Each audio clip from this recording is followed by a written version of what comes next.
Siri, what lit AM Christmas movie did we just watch?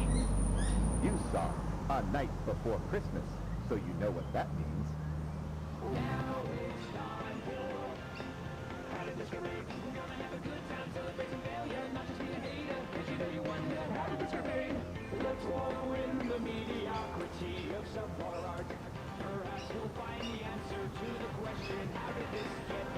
Yes! Hello, people of virtual Earth, and welcome to a How Did This Get Made live show coming at you wherever you are, in your living rooms, in your houses, in your ears. We are so excited that you've stayed up late with us, or you're at the right time. I don't know where you are, but we are excited that you are here because we are talking about a Netflix film that really made some people very angry at us. And other people said, I don't know how you could talk badly about this movie. It made me cry. It is the 2019 film, A Night Before Christmas, starring Vanessa Hudgens. And this is part of the, we'll get into this, part of the Netflix CCMU, the Christmas Cinematic Universe. I guess the M is not necessary. Anyway, what do you need to know about this? Well, it's kind of like Elf. It's kind of like Splash. A knight from medieval times comes to Ohio to woo a college teacher who looks like a high school student. And you know what? Good things happen. It all has to happen around Christmas. There's a lot of questions about why any of this stuff happens. We're going to get into it all, and we have an amazing panel because when we do Christmas movies, we actually bring on one of our favorite extra special guests. We'll bring her out in a second, but please welcome my co-host, Mr. Jason Mantzoukas. Boom! What's up, jerks? Oh. Jason. Boy, we really did it, didn't we? We really did it. We really have really plumbed the depths of where these Christmas movies have gone. Here's what I'm gonna say. I'm coming in hot with the hottest of takes. Paul? Yeah. Audience, I love this movie. Wow. I loved this movie. Kaboom! Huge reveal! Right out of the gate, he is just laying down hard, cold facts. I've got takes for days, guys. I've got notes. I've got takes for days. Vanessa Hudgens, yes. British guy, why not? But guys, let them fuck. Please let them fuck. Why aren't we letting any of these people fuck? I'm genuinely nervous. Christmas movies are so puritanical. It's weird. Why? No idea. What if all of this buildup, all of this story, all of this mystery, and it's like bad sex? What do you do then? It's over, baby. It's Hey, like, look. see you later. And meanwhile, if it's bad sex, this motherfucker's trapped in 500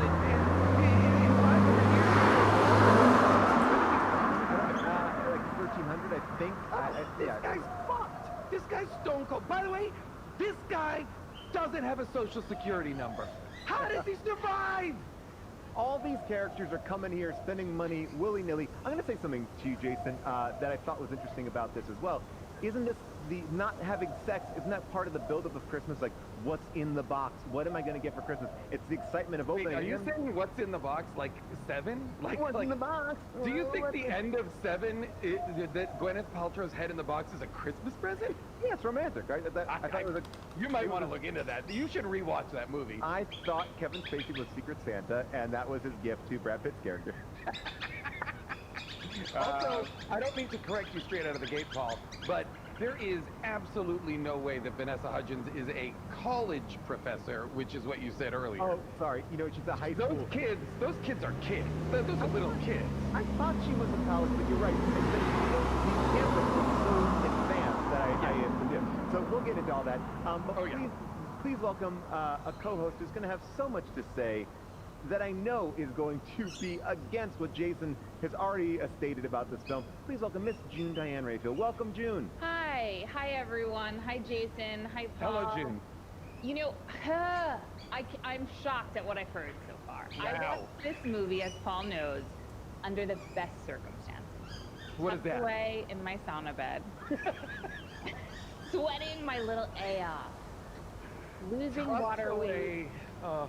losing water weight by the minute, and feeling great. And that honestly, it's the best. Watching movies that way is the best for me because I can't like look at my phone. A lot of times I get really distracted during Right. movies. I have to think to myself like, tune and watch the scenes. But it's hard. But by the way, I see you never with a phone out when you were watching like a documentary or anything like that. If someone's been murdered and you're watching like that phone is off to the side. Yes, but Yeah. when we're watching the How This Get Made movies, my mind tends to wander. You are deep in the TikToks. Yes, being in the sauna bed, I have to lie with both hands trapped like a little burrito. I've never seen her. Sounds awful. You don't want to I've see never it. seen her in, and I respect my wife too much to see her in the sauna. Thank Wow. you. I want to bring in someone who probably can help us find what is right about this, because she's a person who, enjoys a coconut from one of those roadside coconut stands. She's a person who likes to eat the clams that are closed. She's a person who's an expert on Christmas movies and a hater of trash can fires. Please welcome Jessica St. Clair. Where is she? Hello. There she is. Yeah. Madison. Back in the Those lucky cans. spot. Now, just a bone to pick. I actually charged up my wireless headphones and then Here were we go. told by Paul I couldn't use them. Hold on Whoa, now. man. It was only told. I have to wear these. I was only telling you couldn't wear them because we were doing your microphone in it, so it sounded like you were talking into a tin can. What's the Yeah. difference? Jessica, we're 8 months into this quarantine. If you haven't figured that out by now, I don't know what you're What is going on? Trying to speed up one of my new hot tools. You're the one that said But now I it's look. ruined. You're the one that said I look best in cans. I'm wearing the can. You said the cans are part of me and I am part of the can. You said I am can. Hear me roar. Couple things. I have heard you talk about that same passenger, Jason, who went into the bathroom without her shoes on, with socks on, like multiple times. So we need to recycle. We got to get a new story. Like they air filter now. Like they filter the air so it's new on these planes. I need a new I'm not story. telling, You know what, I'm not Jessica? telling stories for you. You're my friend. There's thousands I heard it on the air. I heard it on the air. story. And the other thing, if anything's gonna touch that ground, honestly, I'd prefer it with feet because I feel like that skin is really rough and like not as Absorb porous. a lot through your feet. You're not Yeah. like getting Pretty much like skin socks. That's Okay, right. so now you guys are advocating instead of wearing socks into the bathroom, just wear Put on bare your skin feet. socks. Put on your skin socks. That's gonna be one of our. Then for 2 plastic bags, I would have tied them around my feet and I would have gone into the bathroom like that. All I'm telling you is I don't want you talking about this on a first date if you ever see another human being again. Well, It's not a good story. I want to talk about a couple things. Well, what I was going to say, Paul, I'm sorry to interrupt. What I was going to say is I watched this movie in the best conditions possible. Yes. For me, alone and sweating profusely, and I didn't enjoy it at all. I thought it was really quite terrible. And I loved every single minute, every single second of it, and I knew that Jason was going to love it. Sometimes we're on opposite happening? sides, but sometimes we intersect. Wow. Don't make that hand gesture ever again. Sometimes St. Clair and I are just scissoring ourselves Yes. into loving a romance. I will say I had some problem. Listen, I've got notes. I've got lots Of of course notes. I have notes. As a woman, I found Get off your Wi-Fi, Jim. the night to be so unappealing. Why? Oh, but guys, I before, felt like his curls were too defined. Careful. oh wow. So June, you didn't like the curls. I will also say there was something about his look that felt very present. I don't like when it looks like a man is like one color, you know, where you can't see any definition, and he didn't do it for me. I thought Vanessa Hudgens was like she was a discovery. I mean, I love her in Spring Break. I've never seen a high school musical. Great. Like on all Great. I also feel like she brings an energy that is like a little bit more like she's like we talked about how these movies are a little bit puritanical. Like I feel like she's down to bone, right? Like there's like an energy. Down to ground. When And she gives him that like sideways look when he's like fresh from the shower, Yeah. she's like hungry for it, you And know? I Which felt is like- why I was like, let's go there. Let's let They them won't. Not go in a there. Christmas movie. is she No. currently, because I didn't have time, because I finished it right before we get on, is she currently in a relationship, and was she actually boning that guy? Because I Okay. thought their chemistry was off the charts. Well, let me tell you what Nate Oh. Kiley found this out, and I thought this was a great little factoid. Nate Kiley does so much hard work when we have to assign him movies that no one is talking about, like this one. And he found out, he goes, the studio, Netflix, wanted to really get their chemistry going. So they booked them a trip for a week away together where they could actually bond. But at the last minute, Vanessa Hudgens couldn't make it, so he just went by himself. What now? Why aren't we getting those type of roles where they're gonna pay June and I to go Listen. away and try to like get into I am Tech-a-Vale. First of all.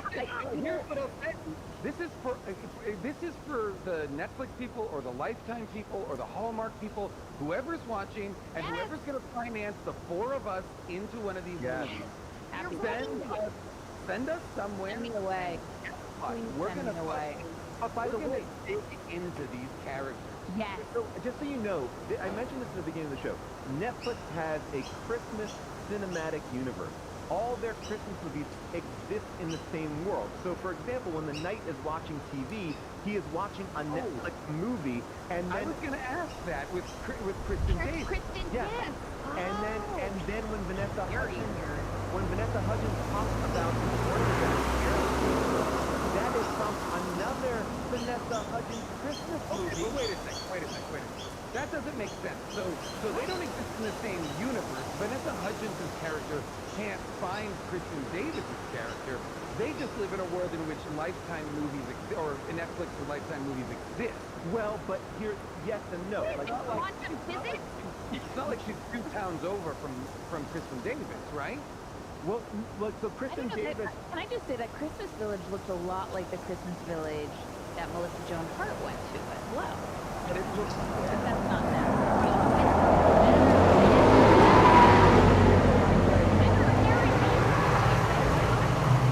probably more because it looked better. It was obviously like dressed better. Like it had a little bit. And I will say, I thought she was dynamite. Like even Love the even in- sister. even- Love the even when they were- sister. Love the sister. Loved the sister. Love those hoops. Who's for this? Who's for Here's, this? so here's Here's one. their face. Is this underrated? Another movie that she's famously in is a movie where she plays dual roles, and in this, and they actually now just did a sequel to it where she plays 3 roles. I've seen it. What? Oh, there you go. Yeah. Is it Orphan Princess movie? Like Orphan Black. Black? She basically works like there's a queen in a foreign country. That's where the ornament is from, and then there's I guess like she works in the department store, and they look alike, and they go and they switch boyfriends. Oh, Princess Switch. That's why when they are decorating the tree, the sister goes, "It's from Belgrovia or whatever," Right, and right. I thought to myself, "That's where she lived. That's where the princess is in her other movie." Well, by the way, wow. as we were talking about this, why does the knight go from Norwich, England, to Ohio? Like, And look, why is he completely... He is from the 1300s and is unfazed by time travel. Doesn't care. this He dude is like, oh, I guess I'm here now. The crone sent me here. By the way, if you're drinking at home, here are the drinking games. The number of times we say crone or crone, the crone is talked about, I think you have to drink. Old Like, crone. when he is just grabbing older women and screaming crone in their face, really very funny. Oh, by the way, he also can read. which maybe I'm being a little bit, Wow, that's really taking it to the history books, Paul. I just don't feel like a knight is like able to read a regular diner menu. Back Right. then, the only Letters people were who letters, read I were the think. monks. No, the monks were doing the writing. Monks are doing the writing. Knights are not out there like looking at menus. Like, and I feel like he was. But the problem I had with him, as a knight is like for me, there's like a very like sexy British man, but then there's a British man that's too British, and he tipped over into too British territory. You think he's hashtag too British? He was just too British for He me. didn't And look dirty enough to me. I want to see reputable. Everything in this movie is I'm like, oh, a cup of Should've- tea. Well, he should have been. Oh, please, don't start with tea. Because I'm about to brew. By the way, Jason, I want to let you know that there's been a lot of response about the tea. And many a woman, Spill it, Paul. many Spill a it. woman has said they would love to be in bed drinking tea with you. There's a lot of librarians who listen to the show. A lot of women love your tea By drinking. the way, I have a hope they face know to you're make gonna. up. I hope they know he's gonna be sipping some tea while he's taking a drop in a big juice while you're Right in sitting on front that of you. bed. Okay, I want Eyes this locked. I want this on record. I do not eat or drink in the bathroom. I know you don't bring yourself up to the room. It's so many rules. Are you ready for those rules, ladies? I'm going to say one true. Are you ready for those rules, ladies? Put that to the "Are you ready for some football" song. Are you ready for some rules? I will say that the highest donation that we got, we actually, all four of us and more, played a game of Among Us, which was complete chaos and so much fun. And the highest donation was $1,500, and it was from a woman who said that she wanted to drink tea with you. So that's it. So these people have a lot of money and a good I taste. love these librarians who have that disposable income to just throw around. Okay, speaking of civil servants and income, so she's a teacher at a high school. Yeah, she's a teacher at like a local high Not school. a college, as Paul Right, said. she's not a professor. By the way, she Yeah. looks like she could also be in high school. Like, she looks no different than high school musical that I saw. I don't know if I let these people I had a moment where I was like, I can't believe that Vanessa Hudgens, who I conceive of as from like the Disney high school era, is now old enough to be one of the teachers. But of course she is, because I'm 48. Many deep conversations with these kids. I mean, that first Whoa. conversation. Can I play that clip because it's such a crazy clip? I think Yes. it's clip 2. Yeah, this is clip 2, where she. By the way, she's 32 years old, Hudgens. 32. She looks great. I want to know what she She looks looks great. 32. She That's looks basically- great, and I have to say, She's I'm always carrying pictured this her. movie on her back. She Wow, really is. 32. She's awesome. Okay, her birthday is 12/14, just a couple days ago. So she Oh, just happy turned 32. birthday, Vanessa Hudgens. We're both- Sagittarius Yeah, together. badging it up. Sag it up. Okay, here we go. This is sorry. too much of a deep. This is a deep conversation. We can talk about it. Oh, here we go. Take a look. I thought he was my one true love, my prince.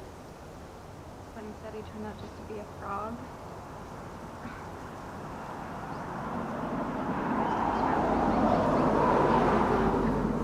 We all grew up fantasizing about being a princess. Finding true love with a knight in shining armor and look Pause for 1 second.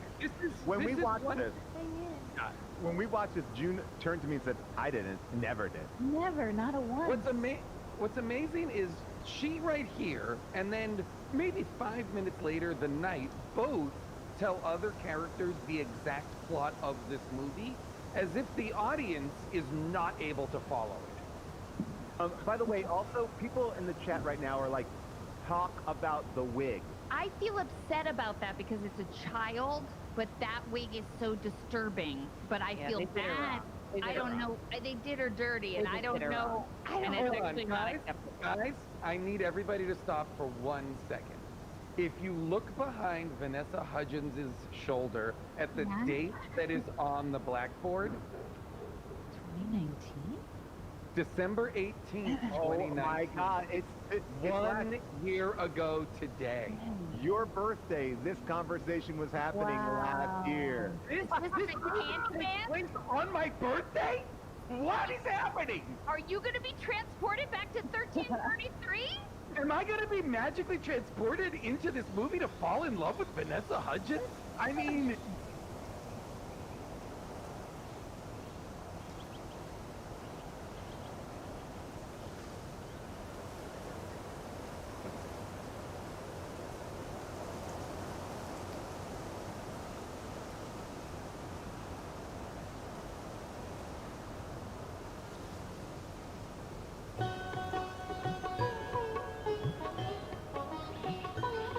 yes, please.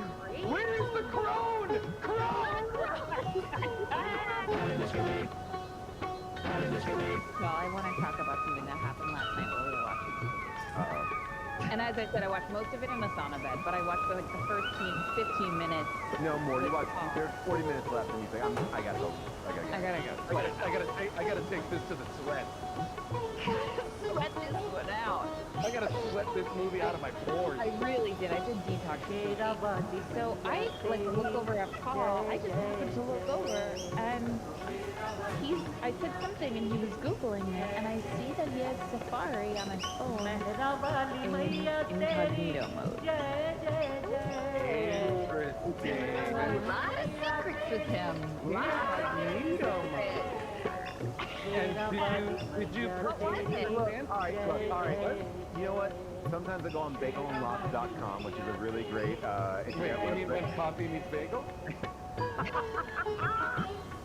What were you looking at?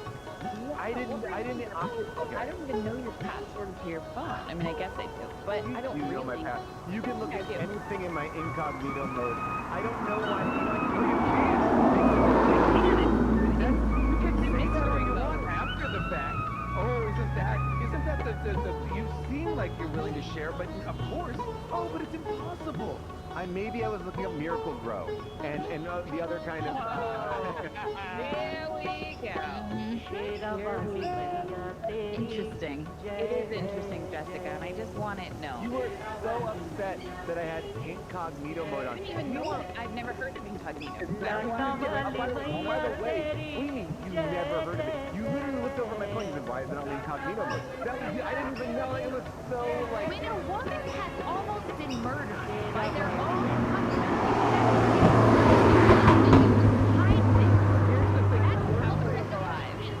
The first thing that the private investigator or security expert is going to tell you is clock everything he's doing on his phone and computer, because that is going to be the trail of those actions.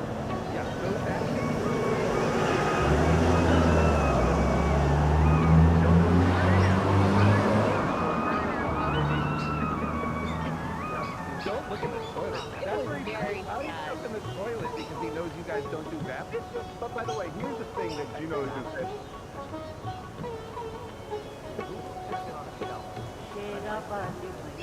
If I wasn't involved, I would wrestling.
watching Calcine TV on stage. We had some breaking news to share.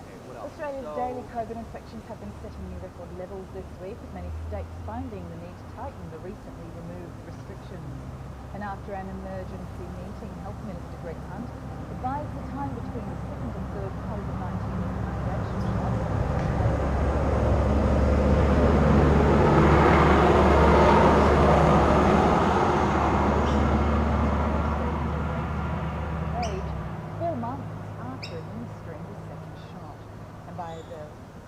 January 2022, this will be shortened again to 3 months.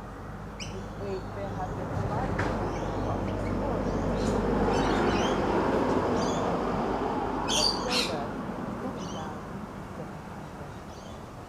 Thank you for watching.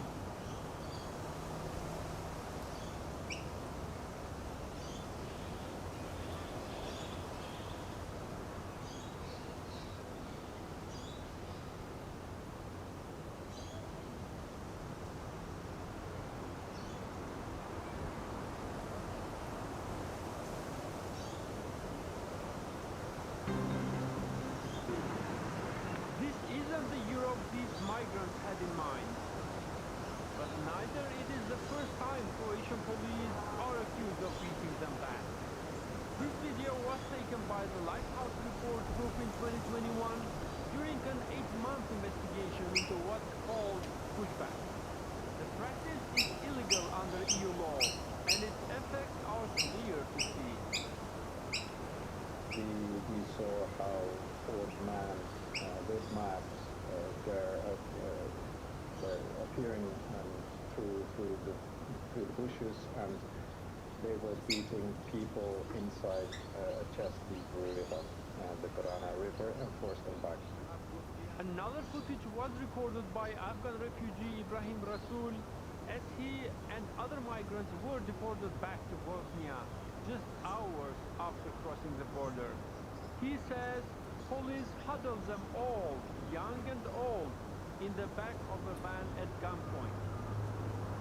Police didn't attention to kids, to women pregnant, and to women, nobody. Just they show gun and don't move, stop, please. Croatian authorities have promised an investigation into the incident. Croatian police and the Interior Ministry punishes up to 400 of its members annually for such reasons. We will continue to do so because it is the only right thing to do. The European Union has also condemned the suspected pushback, but preventing irregular migrants remains a priority, with southeastern member states taking a hard line. I'm extremely concerned about this report that has been recently published. Of course, this needs to be investigated, but there seems to indicate some kind of orchestration of violence at our external borders. The Balkans are a key part of the migration route that runs to Western and Northern Europe via Turkey and Greece. And the UN's migration agency, AOM, estimates that nearly 50,000 asylum seekers and migrants are currently stranded in the region. But Europe is now on alert against a new surge of refugees from war zones. And it seems violence and intimidation are not out of the question. As for those escaping similar abuses back home, the road ahead is perhaps murkier than ever. Abdul Wahab Ayubi, TR2 World.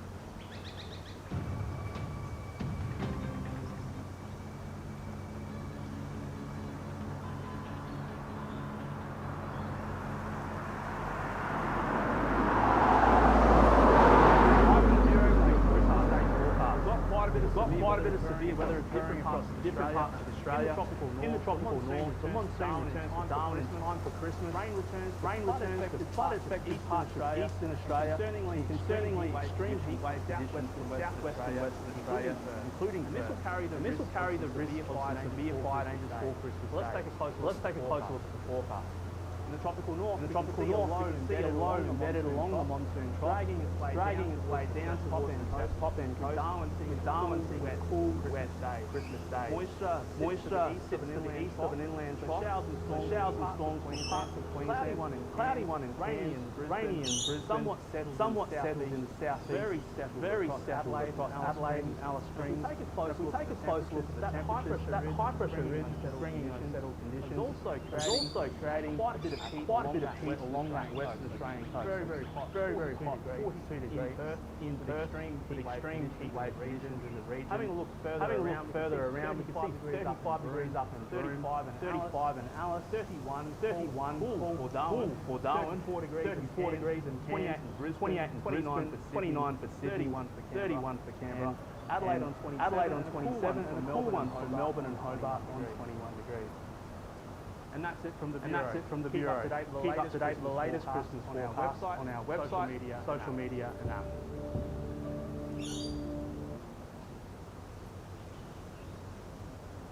That person is calling in and saying, like, I'm at my wit's end, right?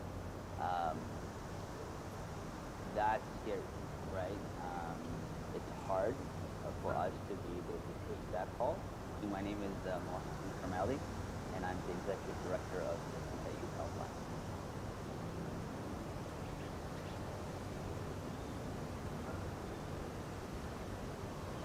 So from the 2020 numbers to 2021 numbers, it's gone about 3 times the call volume that we've had, which is unprecedented for us.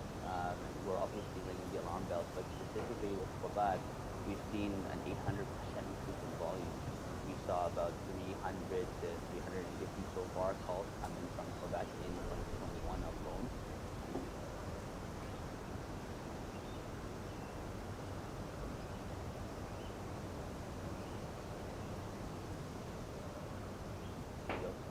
Quebec caused a significant increase with issues around loneliness and identity. It's causing this more disruption and more hate and more anger and more isolation towards minorities specifically, which is causing an even worse situation with anxiety levels, stress levels, loneliness, which then escalates into, unfortunately, it could go as far as being, suicidal cases. And we've seen that trend happen, and we've seen the correlation.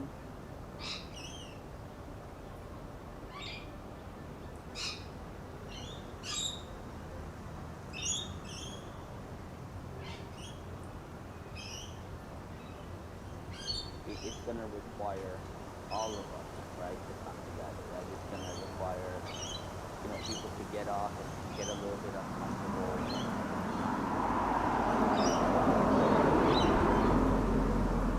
We got to, as individuals, we need to kind of support each other better, right?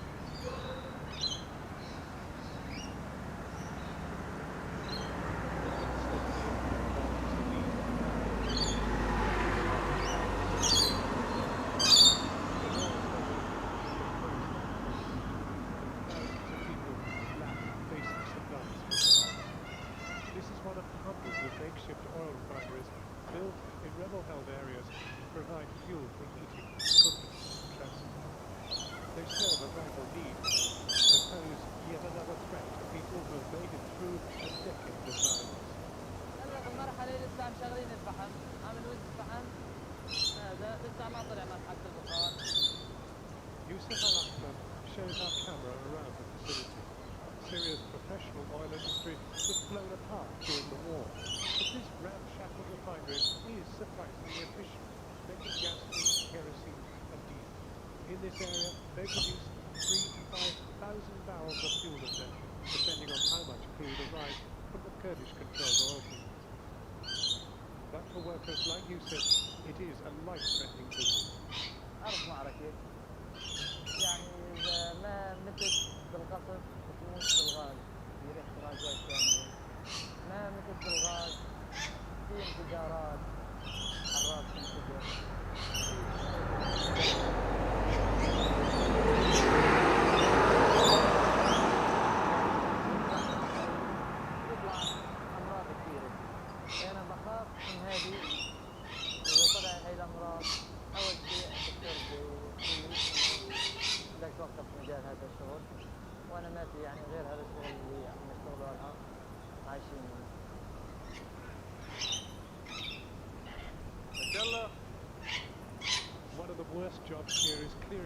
excess of waste left over from the refining process. Even in the morning when cooled, the temperature in here can be around 50 degrees. Fumes fill the tank, and the men have little by way of safety equipment. Omar is 18 years old.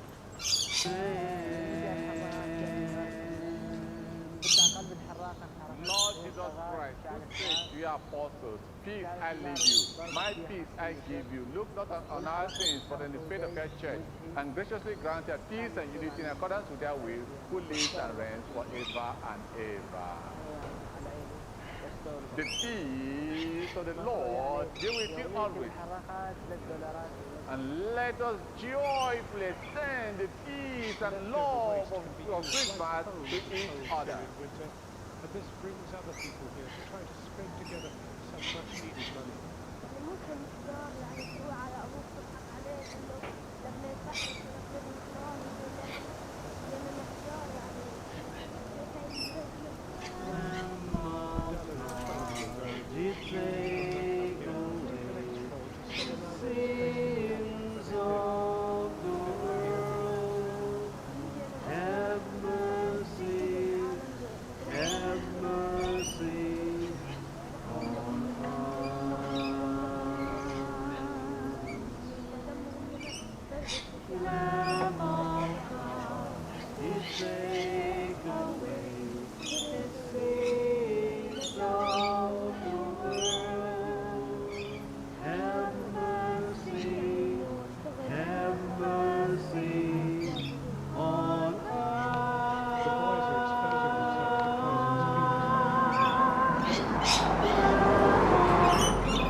The emissions from these refineries are also having a devastating impact on the local environment. This area used to be part forest, part farmland. Behold the Lamb of God. Behold him who takes away the sins of the world. Blessed are we who are called to suffer the Lamb. عم بيصير مطر عم بيجي بقايا الحراقات، هذا الوسخ اللي عم بيطلع من الحراقات عم بيجيب المي، عم بيجيب هذا الوسخ كلياته على الارض. هذا مثل السم للارض، يعني عم بيحرق الزرع كله. يعني هي الارض انا يمكن ولا 20 سنه تهيت ما عاد احسن شيء. والله يا اخي هي الارض، هي هالشجره هي مثل طفل صغير انا كنت عم بربيه، وهلا قدام عيني عم بموت ما عاد احسن شيء، يعني انتهى. With limited food supplies here, the destruction of agriculture is a major problem. The fuel these refineries produce is vital, but they are choking all that surrounds them. These trade-offs between basic human needs, the legacy of a war which has destroyed almost everything.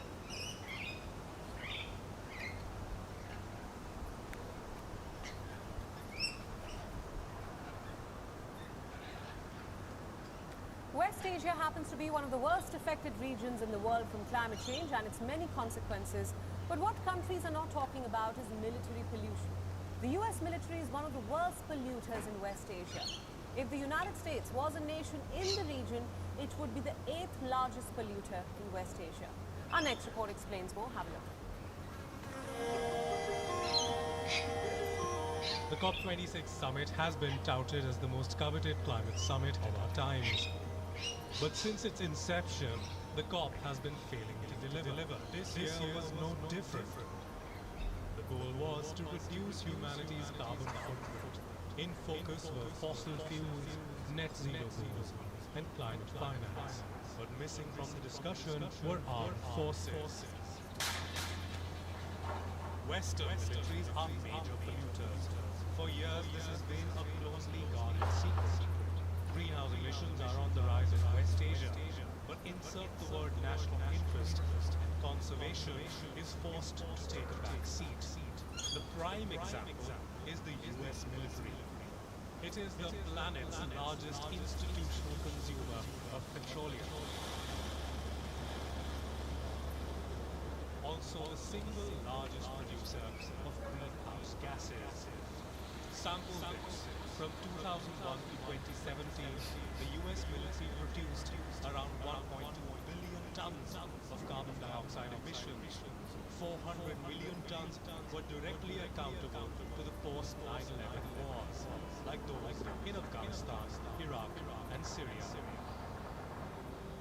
To put it into context, if the US military was a country in West Asia, it would be the region's 8th largest emitter of greenhouse gases.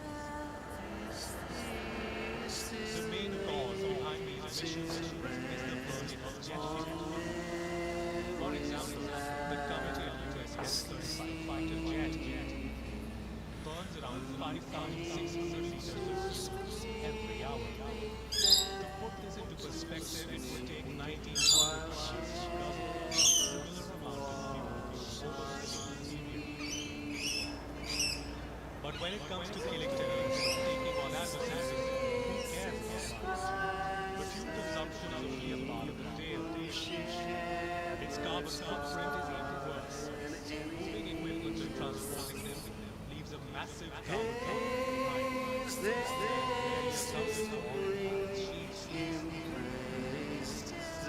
And the manufacturing of weapon systems and ammunition, and you have a problem that no one is talking about. Another layer to this problem is the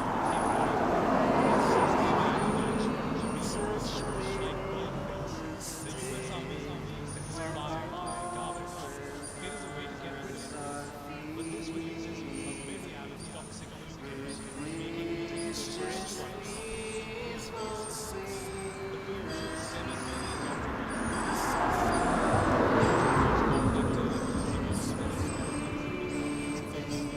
in 1997, the military the leaders signed the Paris Protocol, mandating nations to cut their greenhouse gas emissions to stemming of the world problem, which affects contractors, in 1997, the world came together to address climate change. The leaders signed the Kyoto Protocol, mandating nations to cut their greenhouse gas emissions. But the US sought an exemption. It refused to reveal its military emissions on the grounds of protecting national security. In the Paris Agreement of 2015, things did change, but not for the better. Countries could voluntarily report on military emissions, but many didn't have gone forward. Even at COP26 this year, the issue of military emissions remains clouded behind the veil.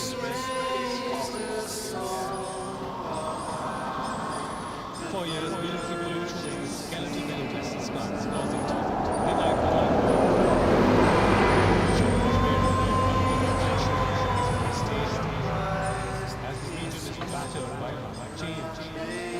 West must know that the time of climate action and accountability is now. But is anyone listening?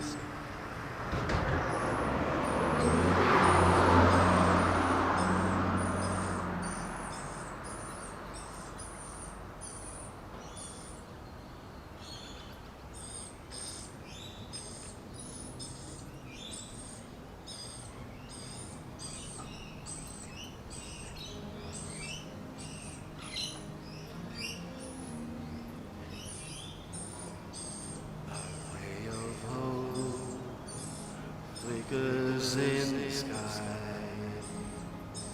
a tiny star, light up way up.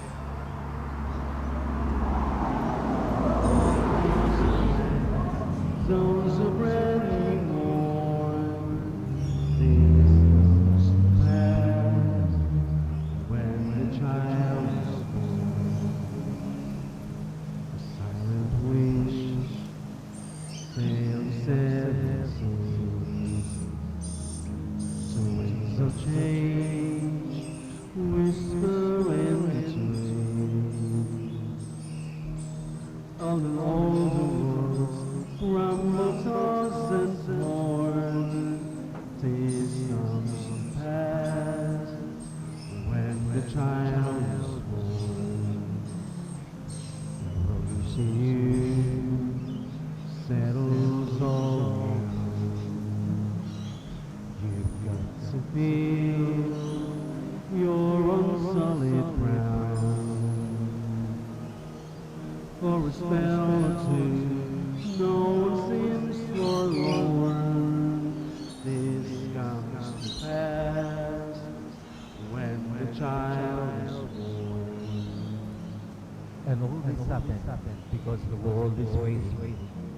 waiting for one child. Black, white, yellow. No one knows but the child that will grow up and turn tears to laughter, hate to love, war to peace, and everyone to everyone's neighbor. And misery, suffering will be words to be forgotten forever. It's all a dream and delicious now. It must come true sometimes and somehow. All across the land, those brand new morn. This comes to pass when the child is born.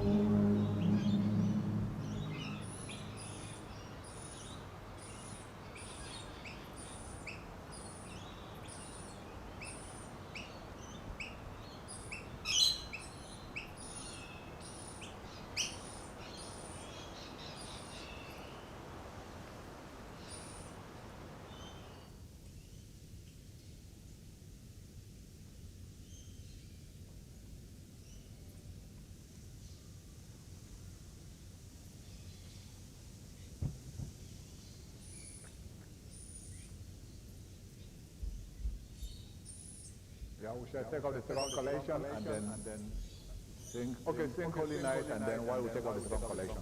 And everyone, please join in singing Holy Night. Make it special.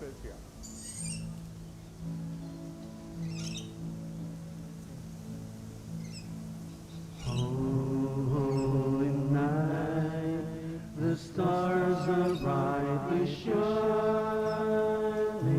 It is the night of our dear Savior's birth.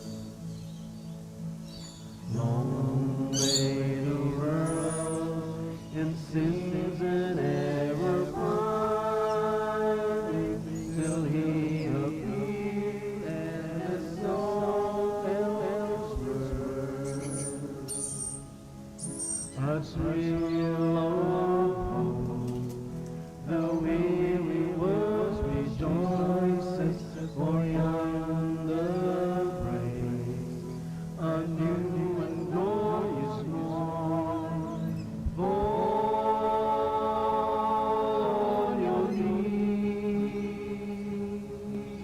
oh, hear the angel voice that says, oh, night.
May I use this opportunity to thank all those that participated in the working deeds that we did here at Christmas, all those in the church, ladies, the Christmas readers, can we give them a big applause? Can we give big applause to all of us that are here this evening? We always worship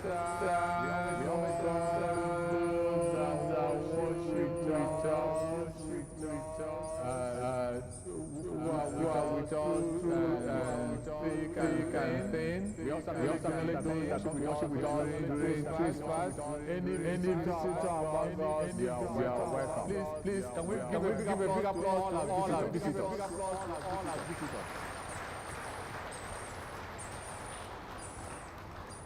And for all the children, before you go, there's something for you for Christmas, okay? There's some lollies. Why not? So I invite you to go and see the baby Jesus in the manger.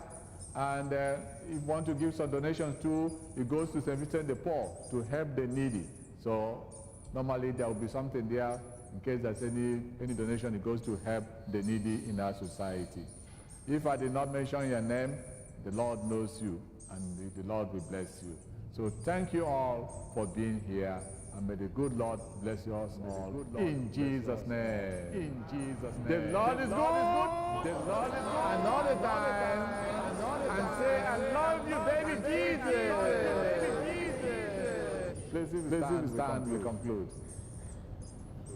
I'll be leaving on Sunday for holidays.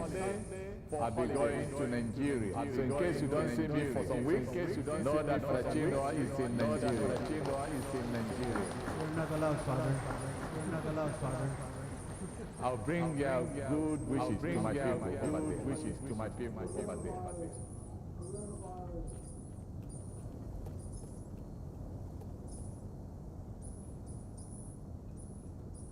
Grant us, we pray, O Lord, that we who are gladdened by participation in the feast of our Redeemer's nativity, may true and honorable way of life become worthy of union with Him, who lives and reigns forever and ever. Bow your heads and pray for God's blessings. I will pray 3 times. And you respond, Amen. And then the 4th one will be the final blessing. The Lord be with you. The Lord be with you. May the God of infinite goodness, who by the incarnation of His Son has driven darkness from the world, and by that glorious birth has illumined the most holy night, drive far from you the darkness of vice, and illumine your heart with the light of virtue. Say amen. May God who willed that the great joy of His Son's saving birth be announced to shepherds by the angel, fill your minds with the gladness He gives, and make you heralds of His gospel.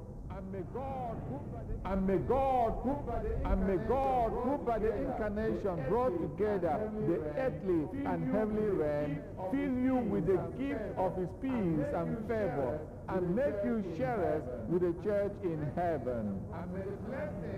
And may the blessings and protection of Almighty God, the Father, the Son, and the Holy Spirit come down upon you and remain with you now and forever. Go forth to serving the Lord, for this Christmas Mass is ended. And thanks for participating. For the final hymn, the choir has asked me to ask everyone to clap hands and dance and be happy. This is Christmas. This is Christmas.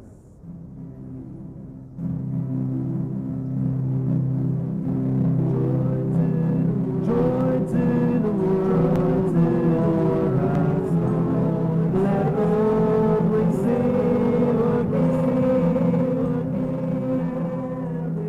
heart, and young angels sing, and young angels sing.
Feliz Navidad, Feliz Navidad, Feliz Navidad, Feliz Navidad, Feliz Navidad, Feliz Navidad, Prospero año,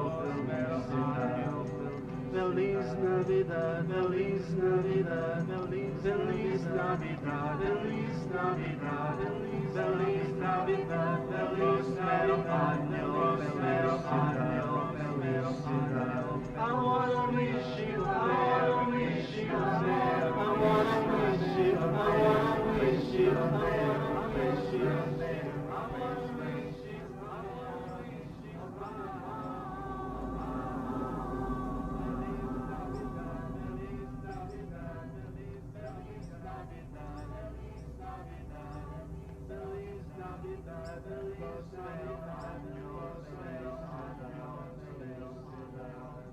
Feliz Navidad, Feliz Navidad, Feliz Navidad, Feliz Navidad, Feliz Navidad, Feliz Navidad, Prospero año. I wanna wish you, I wanna wish you, I wanna wish you, I wanna wish you, I wanna wish you, I wanna wish you from the heart, from the heart.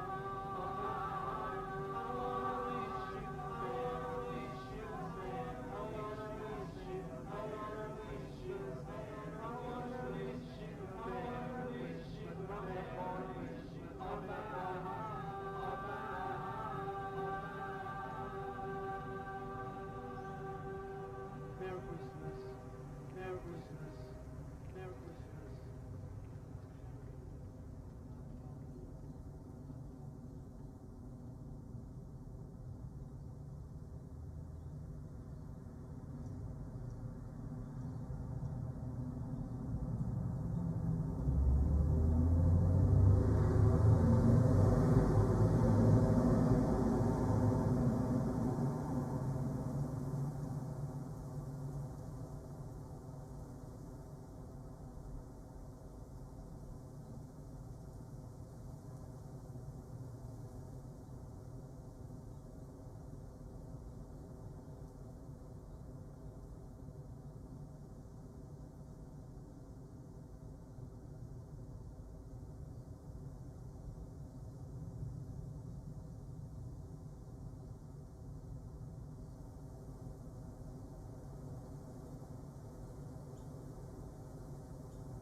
Merry Christmas, Merry Christmas, Merry Christmas.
emergence of Omicron and the emergence of Omicron and the emergence of New South Wales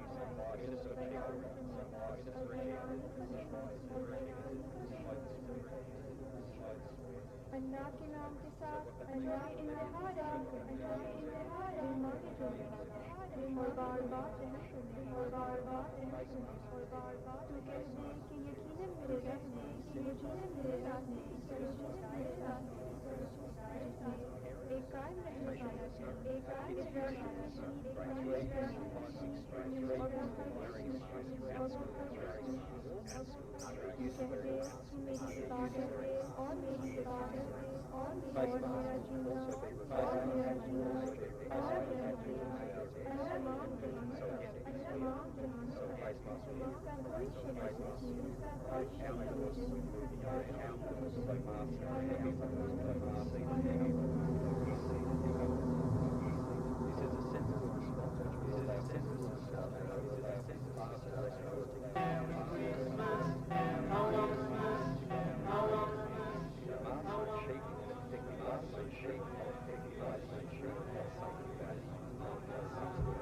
Merry Christmas, Australia.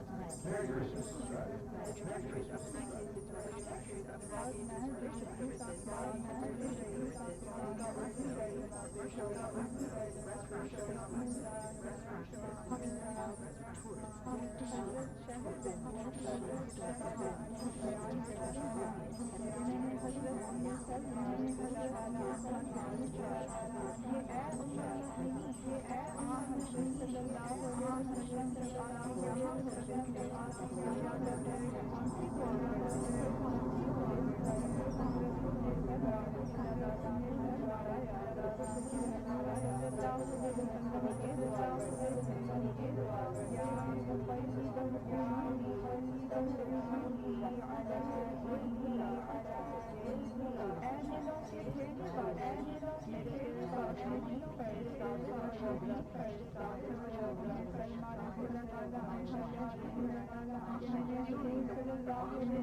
And Sarma इंसान का दिल खुदा ताला की दो उंगलियों के दरमियान है जिस शख्स को साबित कदम रखना चाहे जिसको साबित कदम रखे और जिसको साबित कदम ना रखना चाहे इसके दिल को टेढ़ा कर दे अल्लाहुम्मा सल्ली अला मुहम्मद व बारिक वसल्लम इन्नका हमीदुम मजीद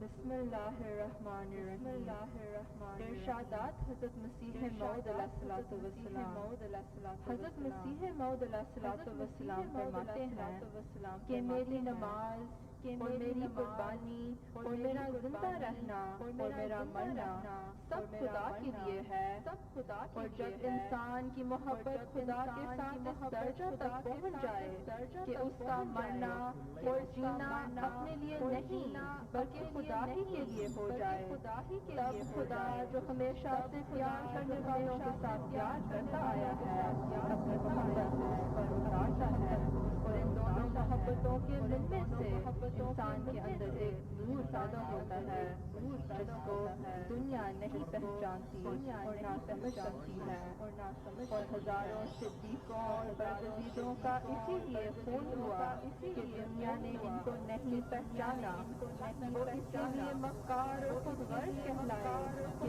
दुनिया उनके नूरानी चेहरे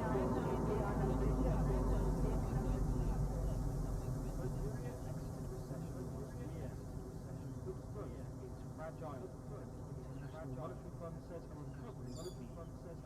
the West African country grapples with double-digit inflation, shortages, and prices. Oil crash. The price of oil accounts for more than 90% of Nigeria's foreign exchange, led to forex, naira, Abatrento was a shady tailor.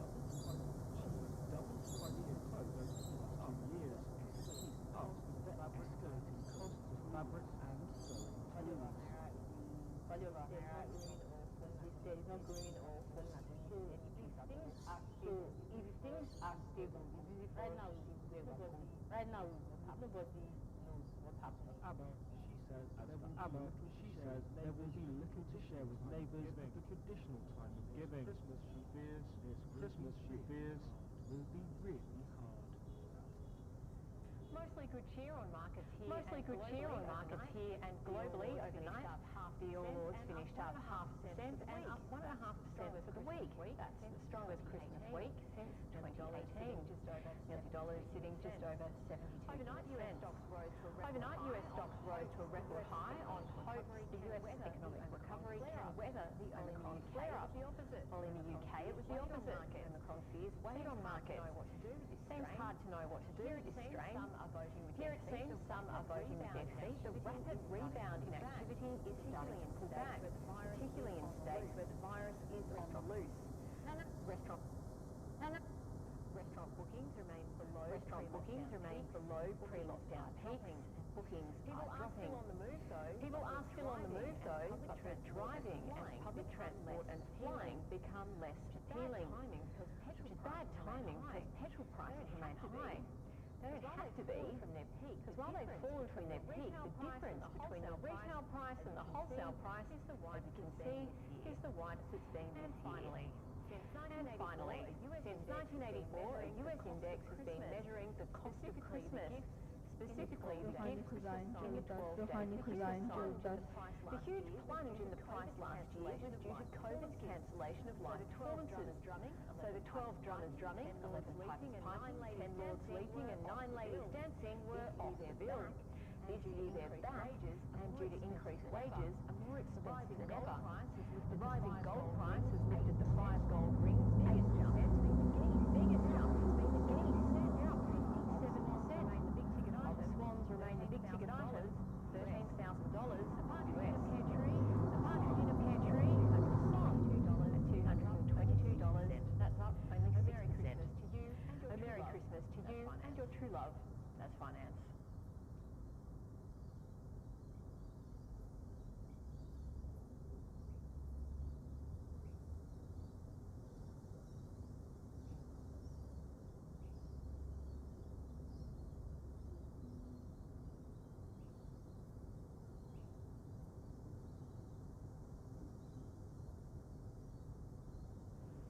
was the Christmas present. It was the Christmas present nobody asked for in the NT. Cyclone watch in the NT and Western Australia.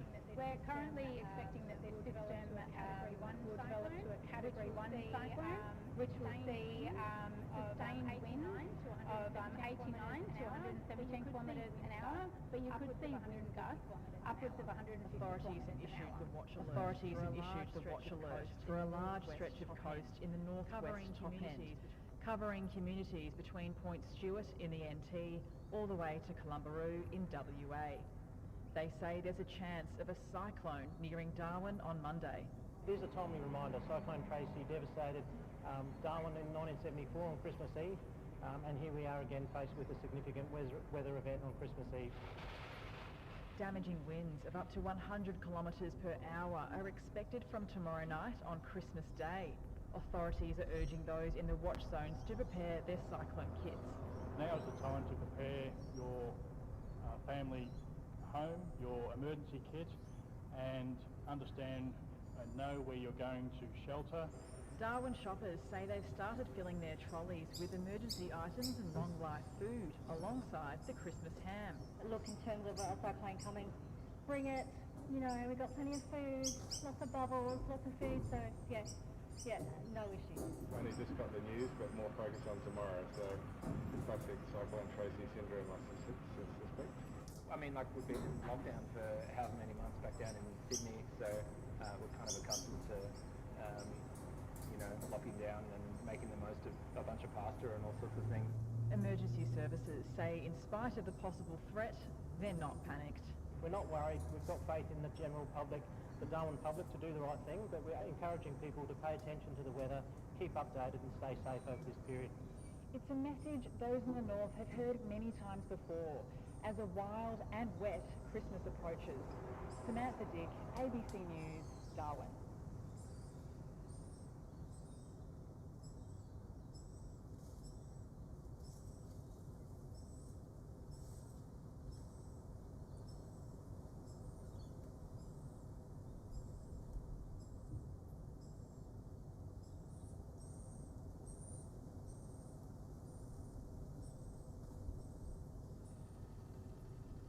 At around 1 a.m. today, we had a fire at our Baytown refinery. Our emergency response team continued to extinguish that fire. Our first priority at this time is to ensure the safety of our community and also the safety of our people on the inside. First and foremost, we're saddened to inform that at this time, 4 individuals have been injured and are receiving medical treatment. For those 4 individuals, they're currently in a stable condition. All other personnel at the site have been accounted for, and we're ensuring that these individuals are receiving the best care possible, and we will continue to support their families through this difficult time. Our industrial hygiene staff have been conducting air monitoring through this incident, and also at our fence line across the site. The available information that we have shows no adverse impact at this time.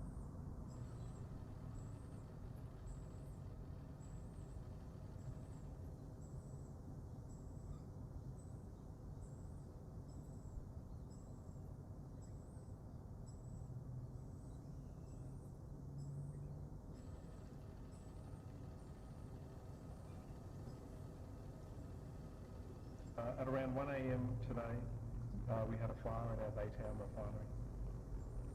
Our emergency response team continue to work to extinguish that fire.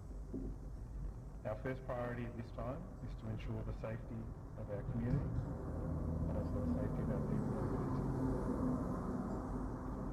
First and foremost, we're saddened to inform that at this time, 4 individuals have been injured and are receiving medical treatment. For those 4 individuals, they're currently in a stable condition. All other personnel at the site have been accounted for, and we're ensuring that these individuals are receiving the best care possible, and we will continue to support their families through this difficult time. Our industrial hygiene staff have been conducting air monitoring through this incident, and also at our fence line across the site. The available information that we have shows no adverse impact at this time. No shelter in place has been called for the community.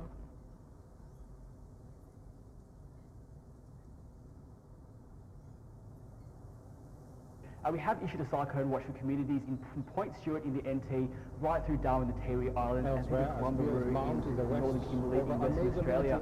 As you mentioned, it is a tropical low sitting in the Timor Sea. The waters here are very warm, more than 30 degrees, and that's really providing the fuel to see this system develop. We are expecting to reach tropical cyclone strength either late on Christmas night or early Boxing Day morning, and then as a Category 1 system continue to move down mostly to the west of Darwin and make landfall either Sunday night or into Monday morning as well. And if it does have a name, the next name on the list will be Tropical Cyclone Seth.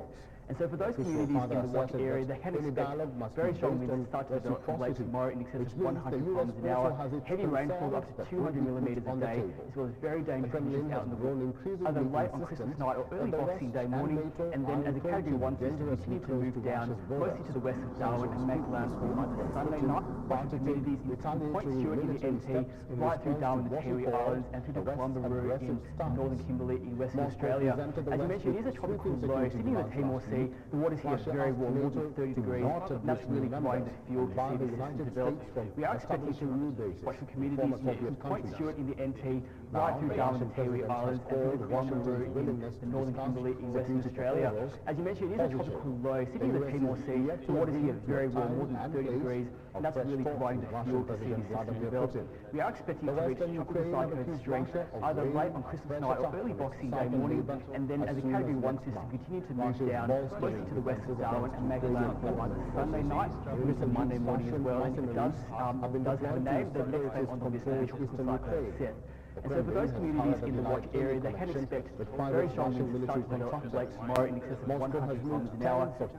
We have issued a cyclone watch for communities from Point Stewart in the NT, right through Darwin, the Tiwi Islands, and through the Columbaroo in northern Kimberley in Western Australia. As you mentioned, it is a tropical low sitting in the Timor Sea. The waters here are very warm, more than 30 degrees, and that's really providing the fuel to see this system develop. We are expecting it to reach tropical cyclone strength either late on Christmas night or early Boxing Day morning, and then as a Category 1 system continue to move down mostly to the west of Darwin and make landfall either Sunday night or into Monday morning as well. And if it does have a name, the next name on the list will be Tropical Cyclone Seth.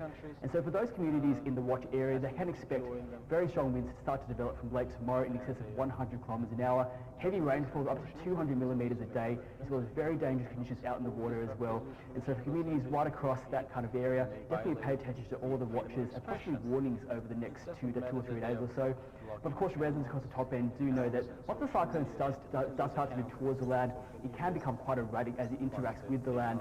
And so within the realm of possibilities, we could see it spend a little bit more time over water, in which case it would strengthen into a Category 2 system and then start to impact communities across WA. Or it could actually cross the coast a little bit earlier, which would have some more significant impacts for the Darwin area. And for those in Darwin, the last time we have seen the city in a cyclone watch on Christmas Day was back in 2011, Tropical Cyclone Grant. So they don't come around too often, but we are expecting quite significant impacts in terms of heavy rainfall, localised flooding and riverine flooding as well. So really to pay attention to the warnings over the next couple of days, particularly over the Christmas break. Jonathan, we're seeing some very, very hot weather in parts of Western Australia. Yes, they are. Yeah, that's right. We've got severe to extreme heatwave conditions right along the Western Australian coast, and Perth is really going to be the epicentre of that heat over the next few days. We have just upped our forecast for Perth, so now going for 43 degrees tomorrow for Christmas Day, and a scorching 44 degrees on Boxing Day. Both of these could be potential records for Perth, for the hottest Christmas Day on record, and then potentially the hottest December Day on record on Boxing Day. And with these temperatures and the overnight minimums really not dipping below 27 to 28 degrees, it's really going to pose a huge health risk for the community, even healthy people who will take the precautions because the body just isn't able to recover overnight. And even onto Monday, we'll see temperatures remaining in the low 40s right across southwest WA, and with very strong gusty winds, we will see the fire danger push up to severe to potentially catastrophic levels, particularly through inland parts. And of course, we did see quite a lot of bushfire activity over the past few weeks across the southwest corner. So any kind of smouldering fire which is going could potentially flare up again with temperatures climbing well into the 30s and 40s. So for those across southwest WA, particularly Perth, definitely do try to stay cool and try to time your outdoor activities and outings away from the peak heat of the sun. 43 tomorrow in Perth, that is hot. Now, what about the rest of the country tomorrow on Christmas Day, Jonathan? Yes, there are plenty going on around the country on Christmas Day. Thankfully, not too not too much going on across the east and the south coast. Across the eastern seaboard, we are going to see further storms develop, and so Brisbane is likely to see a couple of storms and showers, as is Canberra. For Sydney, though, most of the storms through New South Wales will be through inland parts, but for those living in Western Sydney, we could see a rumble of thunder through the afternoon, but generally a dry day there. Across the southeast, it is looking a lot milder and quite a bit calmer as well. So for Brisbane, Hobart, Adelaide, looking like a mostly sunny and dry day with a pretty mild temperatures as well. But I guess as many people just winding down for the Christmas holidays, the weather is really just winding up. And so we are really urging people to just keep an eye on the warnings over the weekend and beyond into New Year's as well, and follow all of our emergency services if you are in one of those areas affected by severe weather over the next week or so. And just briefly, I might be putting you on the spot here, but what about the forecast for the Sydney to Hobart? Yeah, so it isn't looking too bad at this stage. For the actual launch on Boxing Day, it is looking a little bit unstable, so we could see a couple of showers and storms and strong winds as they just start to push off from Sydney. But getting in towards Hobart, we are looking at a high-pressure system, and that'll help to keep us a little bit calmer. But we are keeping a very close eye on that, particularly that the race wasn't won, like I guess last year. So this year, a lot of focus on the conditions, and just really hoping for a good outcome for all those involved. Ludwig Svoboda, celebration of Kiev on 8th of November 1943. Soviet generals have instituted the order Victory in order to condecorate the greatest among them were Georgy Zhukov and Alexander Vasilevsky, who done the coordination in the fight for Dnieper. Ukrainians, you wake up on the territory of your country. Monuments to Georgy Zhukov, who liberated your country, have been demolished, and they've been replaced. Those monuments and those flags are being replaced by monuments and flags and commemorative signs to collaborators. What are you doing? The answer is straightforward. Almost in every unit, every brigade, actually, the hero of the Soviet Union, for courage. This hero of the Soviet Union has been given to 2,438 soldiers, officers and generals. This has been the consecration for during one operation. Those are real heroes of Ukraine. They are not invented, they are not false heroes. Many units of the front have began to be named after courage citizens. 65 of Kiev, 13 of Zhytomyr, 6 of Fast, 6 of Korostyn, 4 of Vasilki, 1 of Kharkov. These battles have become one of the greatest battles in 1943. The Finnish-Stalingrad battle, Nazi army inflicted a severe defeat.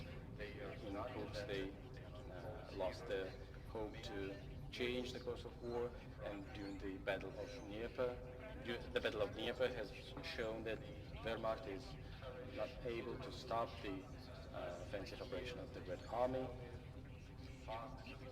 And Battle for Dnieper has become as a great deed and has played a significant role in the liberation, in the full liberation of Soviet Ukraine, and was an important milestone towards great victory. Those are the real heroes. They are heroes. They lost their hope to change. Deja vu in the aviation market. We are remembering the last year, December, the same time. This time, Omicron virus is spreading, and its threat is also there. Now, some airlines are cancelling flights on this threat, while others are staring at massive losses now. Well, German carrier Lufthansa plans to cut 33,000 flights from its winter schedule due to spread of Omicron coronavirus variant and linked travel restrictions. Overall, airline expects a sharp downturn in bookings from mid-January to February. 33,000 flights in the aviation market will in turn to about 10 years total flight plan. The airline in particular is feeling the absence of passengers from Germany, Austria, Switzerland and Belgium, which are being hit particularly hard by the pandemic. Meanwhile, other European airline Ryanair has more than doubled its annual loss forecast and cut its January traffic estimate by 33%. The low-cost carrier has aimed travel restrictions for projected losses in France, Germany and Morocco.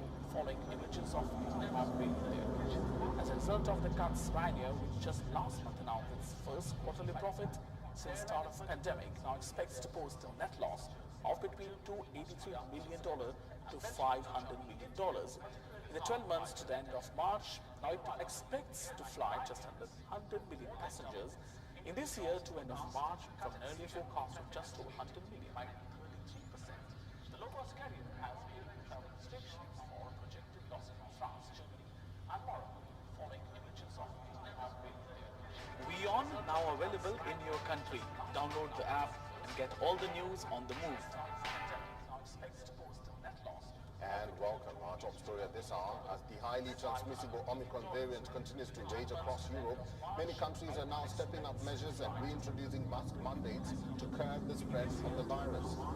Starting with Spain, Spanish government announced on Wednesday that face masks will once again become obligatory in outdoor public spaces. This came as Spain's coronavirus infection rate rose above 500 cases per 100,000 people recently, crossing over the threshold considered very high risk by the health ministry. The mandate, which had been dropped only 6 months ago, is to take effect again from today. Spanish Prime Minister Pedro Sanchez also announced a list of other measures, including an offer to deploy the armed forces to help the regions step up their vaccination rollout, with military hospital beds at their disposal if they are needed. Meanwhile, the northeastern region of Catalonia is poised to be the first Spanish region to reinstate a meal and nightly curfew. Catalonia's regional government has also sought permission to close nightclubs, cut indoor restaurant capacity to 50% development हुई the spread of the virus. और वो ऐसा ऐसा develop होता गया. पहले इंसान था वो जब हुआ तो जंगल में रहता था, जानवरों की तरह ही रहता था. Creo que la prueba del gobierno como medida शिकार करता था और फिर उसके बाद China लोहे से कुछ बनाना शुरू किया, फिर केव की जिंदगी आई, फिर वेजिटेबल जिंदगी आई, बना agriculture. This activity also let us include those this work in the UN and other organizations. On the 1st of June of this year, we adopted the declaration of the countries of the CIS towards the international community in connection with the anniversary of the beginning of the Great Patriotic War. This declaration was signed by all countries except Ukraine and Moldova. This declaration large numbers. In addition, concerts and open-air events will be banned till 31st of January, and discos and dance clubs will also have to shut their doors. People who have not been vaccinated will be barred from entering museums, exhibitions, and other public spaces. This organization has said that our task is to foster cooperation in order to Greece, meanwhile, has brought mask mandates for both indoor and outdoors in order to slow the virus spread amid the ongoing festive season. All public Christmas and New Year's festivities have been cancelled, and incoming travelers have been urged to test themselves on arrival. Though over 16.5 million doses have been administered already, authorities have had trouble persuading Greeks over 60 to take the jab. Authorities have now imposed a monthly fine of €100 to persuade the elderly to take at least one dose by mid-January next year. about the results of the war. WION is now available in your country. Download the app now and get all the news on the move. Elsewhere, as fears mount in the West over a major military escalation in Ukraine, the United States is preparing for talks with Russia. The talks could start within weeks. The announcement follows accusations from the Western powers who have blamed Moscow for continuing a major troop build-up on the border with Ukraine. According to a U.S. official, the U.S. is ready to engage in diplomacy as soon as early January next year, both bilateral and through multiple channels. The official further asserted that any dialogue must be based on reciprocity, which means the U.S. also has its concerns that will be put on the table. The Kremlin has grown increasingly insistent that the West and NATO are encroaching dangerously close to Russia's borders. Tensions peaked this week when Putin vowed to take retaliatory military steps in response to what he called the West's aggressive stance. Moscow presented the West with sweeping security Russia asked NATO to not admit new members and barred the United States from establishing new bases in former Soviet countries. Now, the Russian president has called Washington's willingness to discuss security proposals positive. The U.S. is yet to agree to a time and place for fresh talks with Russian President Vladimir Putin. The West and Ukraine have accused Russia of weighing a fresh attack on its southern neighbor as Russia is bolstering defenses against Ukrainian government forces. In recent weeks, Russian mercenaries have been trolled eastern Ukraine. The Kremlin has, however, denied any connection with private Russian military contractors. Moscow has moved tens of thousands of regular troops to staging posts closer to Ukraine. It has also demanded urgent security guarantees from the West. Russia wants to prevent Ukraine and other neighboring countries from being used as a base to attack it. Amid rising tensions, British Foreign Secretary Liz Truss repeated her warning to Russia. She said that any incursion into Ukraine will be a costly mistake. But Truss has welcomed Moscow's willingness to enter talks. Germany and France have called on both sides to respect the restoration of a full ceasefire in eastern Ukraine. In a joint statement, the foreign ministries urged the two sides to continue discussions on further steps in the humanitarian field.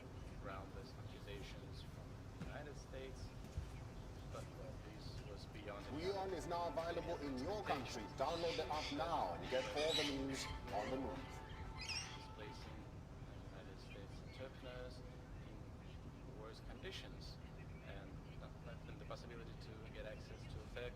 Hello, I'm Dr. Erica Salazar, a Magnet Systems lead at Commonwealth Fusion Systems.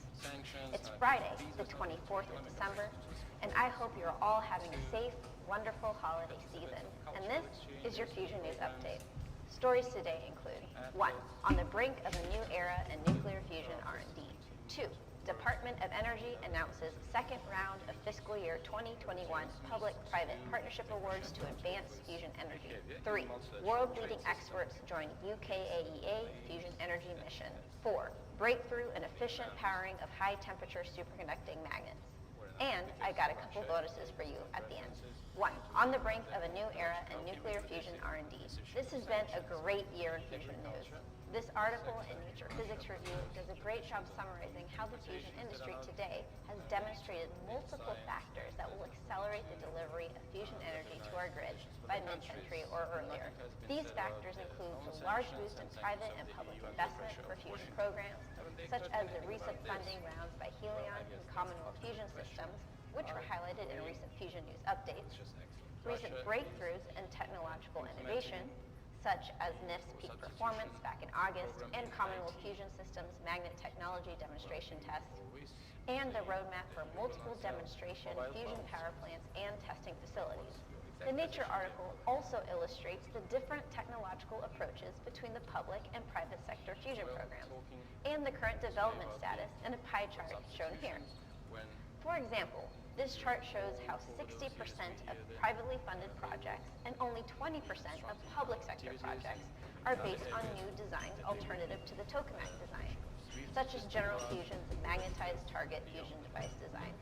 However, private programs utilizing the tokamak designs, such as Tokamak Energy and Commonwealth Fusion Systems, are still incorporating new technologies such as high-temperature superconductors to enable stronger fields and smaller device designs. Although there is great progress so far, this article also highlights the vital need to ensure global cooperation and effective regulation to ensure that this acceleration continues. The article summarizes the range of regulatory proposals of the Nuclear Regulatory Committee. Merry Christmas, Australia. This year, more than most, we are reminded of what we are truly thankful for, each other. And the recently published paper by the UK government which was highlighted by my last Fusion News episode back in October. We support And in regards to open, global transparent, cooperation, and the article points multi-party out trade how system that India, regulates global trade. South We believe Korea, that today and WTO is China going through a are crisis. among There are the numerous reasons fastest for it, rising countries but in there are also fusion energy research and and development handmade since reasons for this ITER was crisis. We need to established. relaunch the This appeal trend body of the can be seen WTO. by their massive increase in first You will be authorship shocked, papers perhaps, but I'll tell presented those who don't at know, the who's blocking the work of this appeal Fusion body in the United Energy States. Conference These from things happen. 2006 to The paralysis in the 2020. WTO of the With two-stage the system for dispute contribution of resolution all these complicates factors, building a long-term any kind of disputes global from being and resolved sustainable from other countries. fusion So energy that's when we're talking about ecosystem transparency, can be inclusivity, achieved openness, with etc., etc. accelerating The disputes Two, arise Department of Energy actually trade restrictions and sanctions public-private partnership and all kind of awards to restraining advance measures fusion energy. in those areas where the United The U.S. States Department cannot of compete Energy, fairly or with other DOE, countries. All those measures announced were undertaken by the awards White House for 8 and many within the projects through WTO would like to Innovation Network for Fusion raise a Energy. dispute about those measures, but program it is is impossible to do sponsored by because the an Office appeal of mechanism Fusion has Energy been blocked by the United Sciences States. under the So there is DOE's Office trained of measures and Science fair competition and is measures have been focused introduced by on the United States. At the same time, they insist that accelerating everybody fusion should comply with the energy WTO through rules, and those who public-private claim that the research U.S. partnership. breaches those The rules 1 themselves, or and they would 2-year like to use the awards existing dispute between resolving mechanism, they $50,000 cannot do that because and the mechanism for resolving disputes has been blocked by the each United States. So are this is the given current state to of affairs. selected projects with This is, private industry you know, the puzzle and all the pieces of the puzzle falling into place. This is a reflection of how the United States views the world. We call upon Washington to stop any attempts to destroy the global trade structure, which is the WTO. And we can also say the same thing about international relations in general. We should get back to the constructive and equal dialogue within the WTO. Technology development, In the conditions where we are facing a and number of machine challenges in the learning. world. This focus highlights Now a couple the of words industry's about need another to area where the United accelerate States is the always development supporting of justice, carbon-free but at the same fusion time acts energy in on the a electricity very strange grid. way. We are talking about the United Nations. As you know, the United States for several years have been creating bottlenecks for delegations within the United Nations. They've been abusing their status as a host country for the United Nations and breaching their international obligations. And those are not voluntary things that they decided to do, but about their obligations in accordance with the agreement of 1947. They do not issue, they are delaying the issue, or they are not extending visas for the representatives of states and employees of the Secretariat based only on their citizenship. Diplomats and staff of the Secretariat, and we're not talking about only Russian citizens, are still restrained by such a discriminatory measure as the ability to move freely only in the 25-mile zone around the center of New York. 5 years ago, in 2016, the State Department of the United States blocked the access to the official offices of the permanent mission of Russia to NATO that are located close to New York, and these offices were built back in 1953, and the Russian Federation has performed until that time all of its obligations as the owner of these offices and these premises. £3.5 million manufacturing support we have not received any kind of comments or complaints, and the diplomatic status for these energy premises was production, recognized also since called the STEP 1953. program, That was the case, but now which the supports Russian the property in New UK's York plans to is deliver used the first by prototype the fusion Americans. energy It has been power practically plant seized by the in Americans. UK. Since 2017, these issues are The considered second by the framework Committee on supports Relations with the Host 5 Country and the lead UN and the General companies Assembly. and more than 25 In its collaborators resolution from every year, we can industry, hear the calls to the UN research, Secretary and other General to technical use a tribunal, the organizations arbitrage until tribunal March against the United States. 2024. And such a Paula possibility is Barham, enshrined in UKAEA's head those of agreement procurement on the says, headquarters. signing these This two mechanism can major help to framework hold the United States agreements accountable for in the breaching run-up their to obligations before the member Christmas states is a big and to the boost organization for itself.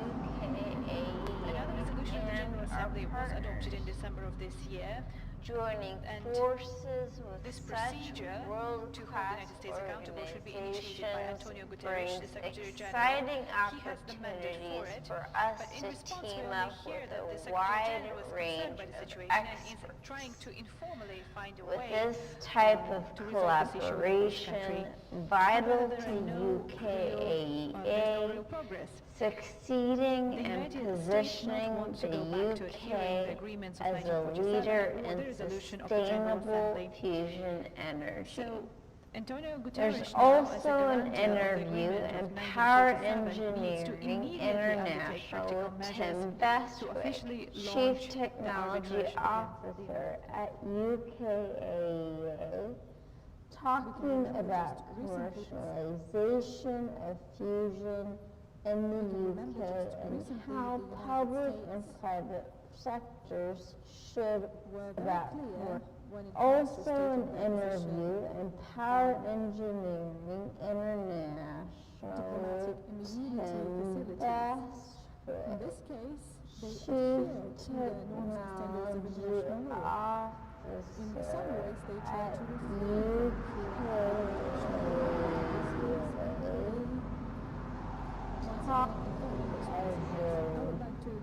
Although HTS is called high temperature, these superconducting magnets still need to operate at cryogenic temperatures.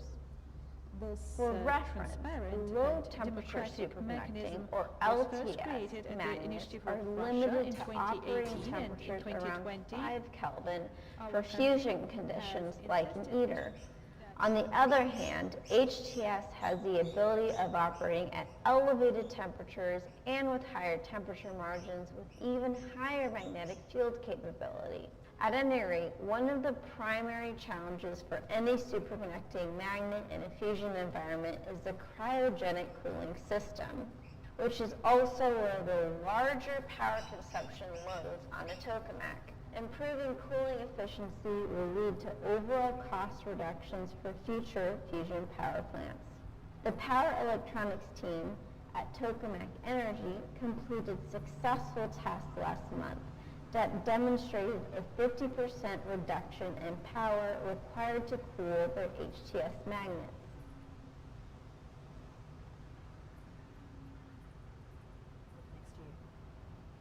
Back home, a surge in Omicron cases and tighter social distancing rules won't stop some shoppers looking for a bargain when Boxing Day sales start tomorrow. Or the next day, retailers say while consumers are a little more cautious about visiting stores, they are still expected to spend up to $21 billion over the sale period. Basim Kadem reports. People are out and about doing last-minute Christmas shopping, but more nervous about the latest COVID outbreak. I actually had my COVID shot, my third COVID vaccination today. I try to avoid the crowd if it's possible. Was the trouble back? Everyone wears masks, we're pretty okay. I'm just being cautious, mask wearing, social distancing, so I'm not too concerned. The Australian Retailers Association estimates a $21 billion spend between Boxing Day and January 15. There will be some anxiety and shoppers will be cautious around being in crowds. We expect that to be the case. For department stores like David Jones, Boxing Day remains one of the biggest in-store trading days of the year, but no one will be able to race in when doors open. Customers will need to line up and check in. We are very used to now managing crowds at our front doors. We've travelled through and navigated through this pandemic for quite some time now. Those worried about going in stores will still be able to shop online. November was the biggest month in Australian online shopping history. Retailers say it will be hard to beat that record, and consumers will still face frustration in getting their product delivered on time. We've also seen significant supply chain issues with the global pandemic interrupting supply chains around the world. So expect to see out of stocks, and do expect to see some waiting times. With all the anxiety that shoppers feel, Aussie entertainers have stepped in to lighten the mood.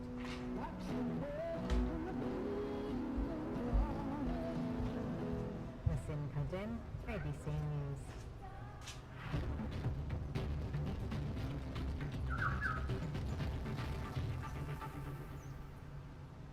Tensions remain high among crews competing in the Sydney to Hobart yacht race, with COVID-19 wreaking havoc on preparations. This year will be far from smooth sailing, with Boxing Day bringing rain, storms and strong winds. Chloe Hart reports. And then there were three. This year the battle for line honours will be fought out between Scallywag, Blackjack and Walker.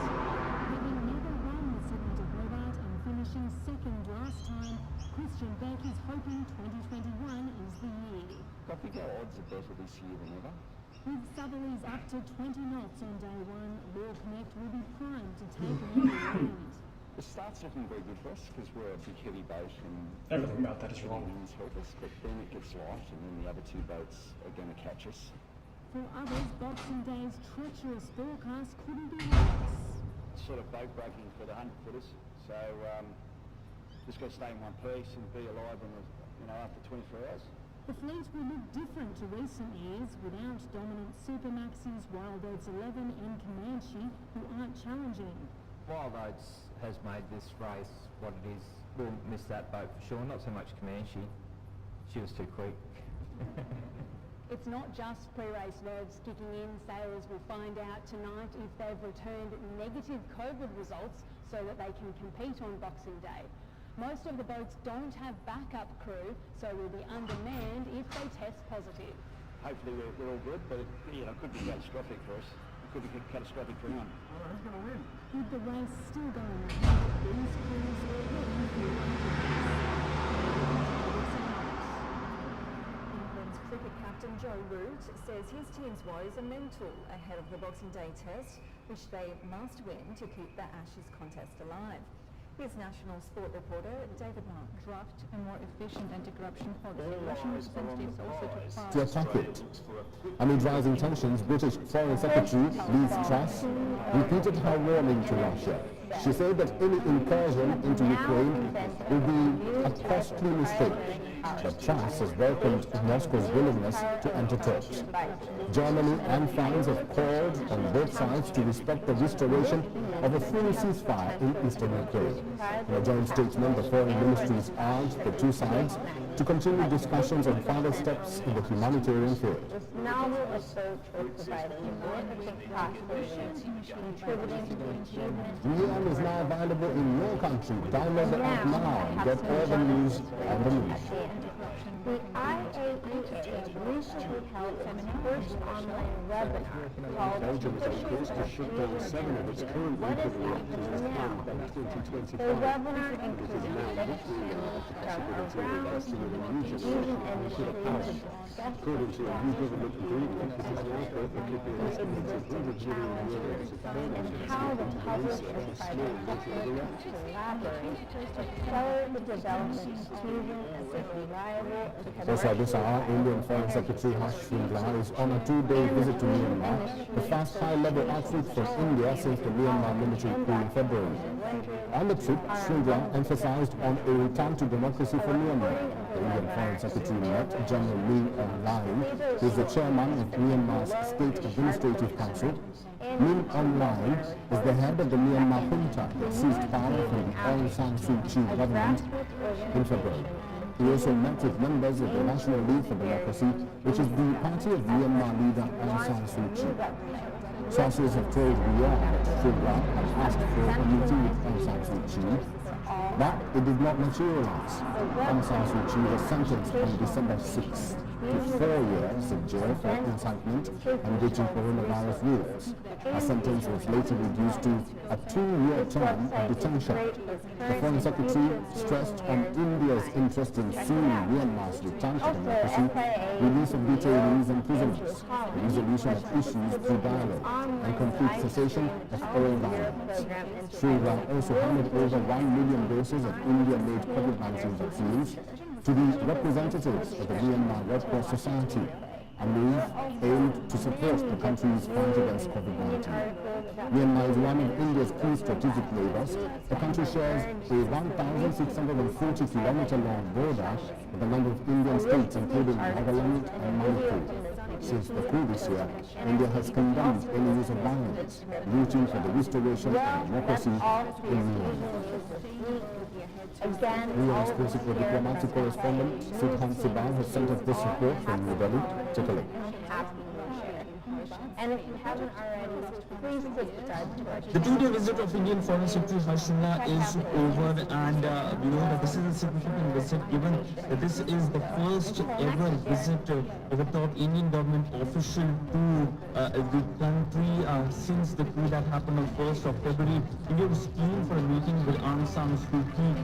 She of course was someone who had led the democratic transition in Myanmar in the first decade of this century. She was deposed by the military junta on 1st of February when the coup happened, but the meeting could not materialize because the military rulers were not keen for that meeting. India of course sharply reacted earlier this month when the verdict was announced against sentencing her for 4 years. The sentence has been reduced, but India has in the statement, the strong statement, said that it was disturbed by the development. You know, Aung San Suu Kyi is a person who has deep India connect. She studied here in India. India of course is worried about the situation. In fact, the Indian Foreign Secretary had meeting with the chairman of the State Administration Council, who is the person responsible for the coup, and India emphasized on restoration of democracy and that the ASEAN led a 5-point consensus when it comes to dealing with Myanmar. Is the head of the Myanmar contract. Myanmar is now available in your country. Download the app now and get all the news at the move. We also met with members of the National League for Democracy, which is the party of Myanmar leader Aung San Suu Kyi. Sources have told Riyadh that Shubra had asked for a meeting with Aung San Suu Kyi, but it did not materialize. Aung San Suu Kyi was sentenced on December 6th to 4 years in jail for incitement and breaching coronavirus rules. Her sentence was later reduced to a 2-year term of detention. The Foreign Secretary stressed on India's interest in seeing Myanmar's return to democracy, release of detainees and prisoners, the resolution of issues through dialogue, and complete cessation of all violence. Shubra also handed over 1 million doses of India-made COVID-19 vaccines to the representatives of the Myanmar Red Cross Society, a move aimed to support the country's fight against COVID-19. Myanmar is one of India's key strategic neighbors. The country shares a 1,640-kilometer-long border with a number of Indian states, including Nagaland and Manipur. India has condemned any use of violence, rooting for the restoration of democracy in Myanmar. Riyadh's principal diplomatic correspondent, Sidhan Sibal, has sent us this report from New Delhi. Take a look. The acquisition of a flight ticket. You've definitely found us at a pretty good time. The 2-day visit of Indian Foreign Secretary Harsh Shringla is over, and you know that this is a significant visit given that this is the first ever visit of a top Indian government official to the country, since the coup that happened on the 1st of February, India was keen for a meeting with Aung San Suu Kyi. She, of course, was someone who had led the democratic transition in Myanmar. In the first decade of this century, she was deposed by the military junta on 1st of February when the coup happened, but the meeting could not materialize because the military rulers were not keen for that meeting. India, of course, sharply reacted.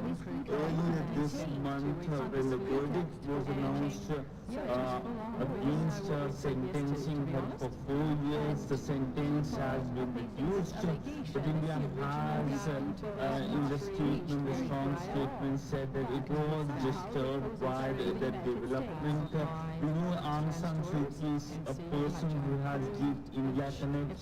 She studied here in India. India, of course, is worried about the situation. In fact, the Indian Foreign Secretary had a meeting with the chairman of the State Administration Council, who is the person responsible for the coup, and India emphasized on restoration of democracy and backed the ASEAN-led 5-point consensus when it comes to dealing with Myanmar. WION is now available in your country. Download the app now. Get all the news of the move. I mean, she's one of the most aggressive lady riders around, I suppose you'd say. She's there to win and there to take home as many ribbons as she can. When we first met, we was at a campground, and I think in particular in the Philippines, an illegal gold trade worth an estimated $700 million annually is flourishing. By far the most beautiful things that You could call it a black market because they want to keep it secret.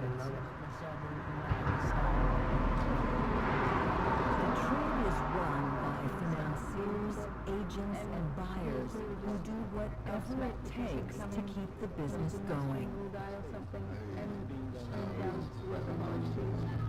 When officials ask us for something, we give it to them.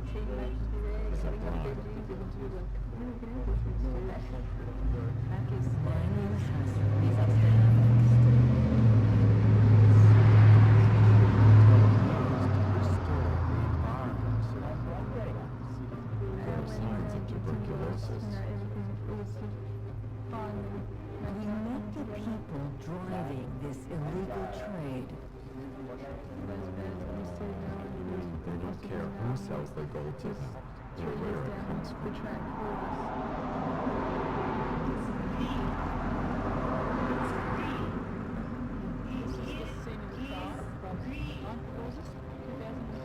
We'll show you how the illegal gold changed hands as it moved towards its final destination. We were building a garden fence the day the Gales accident happened. The tractor was parked in that direction with the post hole digger at the back of it, drilling the hole here, and Gales' glove got caught in one of the release pins, and the bull fell under there, and that's when it, obviously our lives changed forever in that instance.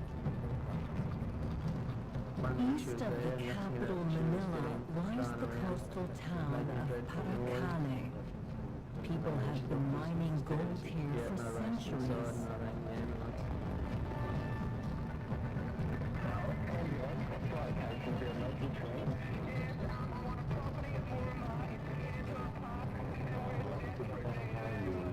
We decided to watch all the stories last night.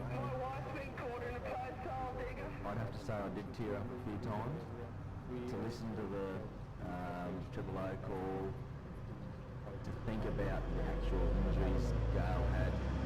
Probably just seems serious to Gail.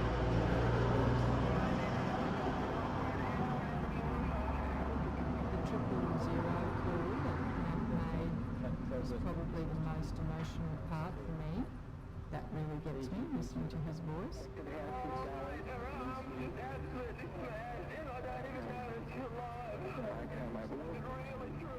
Oh, I saw Gail and Tangus in the PDA show. Took her over fast and carried her inside and put her on the bed. I didn't realise until halfway in that the arm was gone, you know? The other arm was gone. When I was at Thermal, we were in real trouble. I lifted up the blanket and I had no idea that Gail's right arm was missing. And there was just a massive big... Merry Christmas, Australia. This year, more than most, we are reminded of what we are truly thankful for. Each other. On duty for the Welfare Doctor Service in Rockhampton. We weren't sure if we'd be able to land on the property. Close to 2 hours from the initial accident to the first medical personnel arriving. Essentially, all the first aid provided was by Robin. I had to locate the main offending blood vessels. Finally, beavers are back beavering away in the Arctic America, Canada and Alaska. That's official and recorded in the Arctic Report Card 2021. Thanks to the diligent work of zoologist Helen Wheeler and the local researchers she collaborates with. The impact they have, the beavers that is, are so great they can be seen from space. A lot of it is embryo transfer, artificial breeding, and in that process, Mac has learnt to scan the mares himself.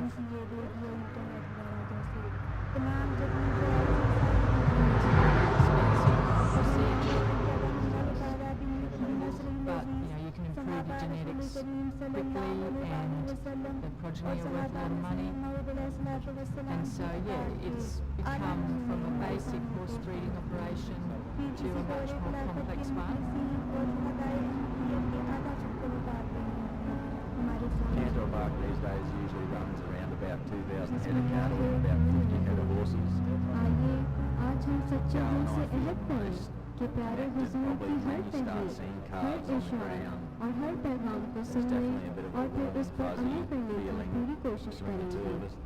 अपनी हर ख्वाहिश को पूरा करने से पहले देखेंगे कि खुदा ताला और उसकी तालीमात क्या है। नमाज की बाकायदा और बर वक्त अदायगी है या कुरान का या गैर मर्दों से हाथ न मिलाने का इरशाद या इंटरनेट के गलत इस्तेमाल से बचने की नसीहत। उस पर जैसे कि हुजूर अनवर का इरशाद है अमल करके दिखाएं इंशाअल्लाह। Yeah, that has moved forward for us. हमने आपका लजना माइला से खिताब बर्मा का जलसा सालाना कनाडा 2016 पूरी तरह से सुना था और इंशाअल्लाह ताला हुजूर अनवर की तमाम हिदायत पर अमल करने की पूरी कोशिश करेंगे। प्यारे हुजूर, आपने गुज़श्ता दौरा टोरंटो में फरमाया था कि तुम लोगों का असल काम ये है कि खलीफा वक्त की बाजू बन जाओ, हाथ बन जाओ। इसलिए तुम लोगों का सबसे बड़ा काम ये है कि अगर तुम ऐसी बन जाओ तो मैं समझूंगा कि कम अज़ कम कनाडा हमने फतह कर लिया। हम बाप फातिमा में कनाडा आपसे निहायत आर्ज़ी से अर्ज़ करना चाहते हैं कि दुआ करें कि अल्लाह ताला हुजूर अनवर की मुबारक अल्फाज़ को हमारे हक़ में हर लिहाज से कबूल फरमाए। हमें दीन पर इस्तिक़ामत इख्तियार करने की दायमी और मक़बूल तौफ़ीक़ अता फरमाए। ऐ खुदा, और सच्ची इताअत पर वफ़ा का बेमिसाल नमूना बनने की तौफ़ीक़ अता फरमा और हमें अपने महबूब आका वदना अय्यदहुल्लाहु ताला की आँखों की ठंडक फरमा। आमीन सुम्मा आमीन। Very passionate, very driven. I don't know who's the biggest driver. They've been in the cattle industry all their life. Gail's grandfather was a pioneer of the Groundmasters breed, so maybe he's got a good eye for men.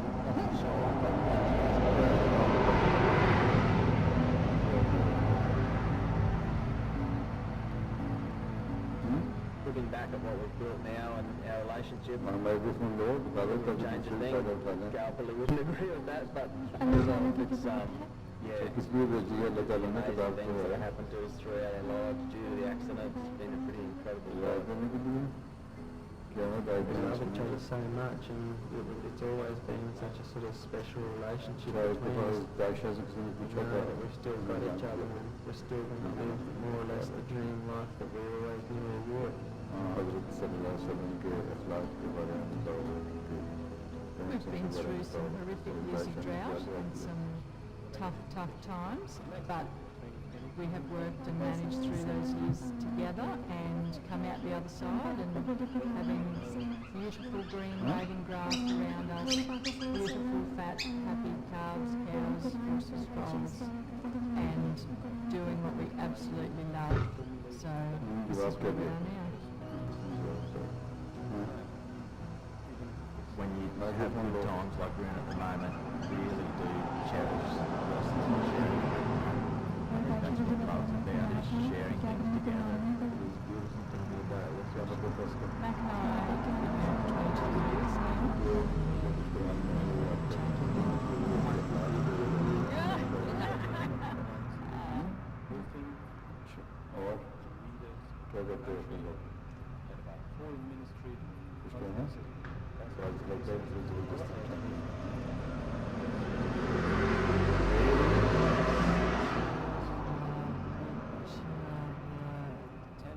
But these are all kind of open questions. So at the moment what we're doing is reaching out and asking what are important questions that we should be looking into as scientists in order to make sure that the research we're doing is really useful to people on the ground.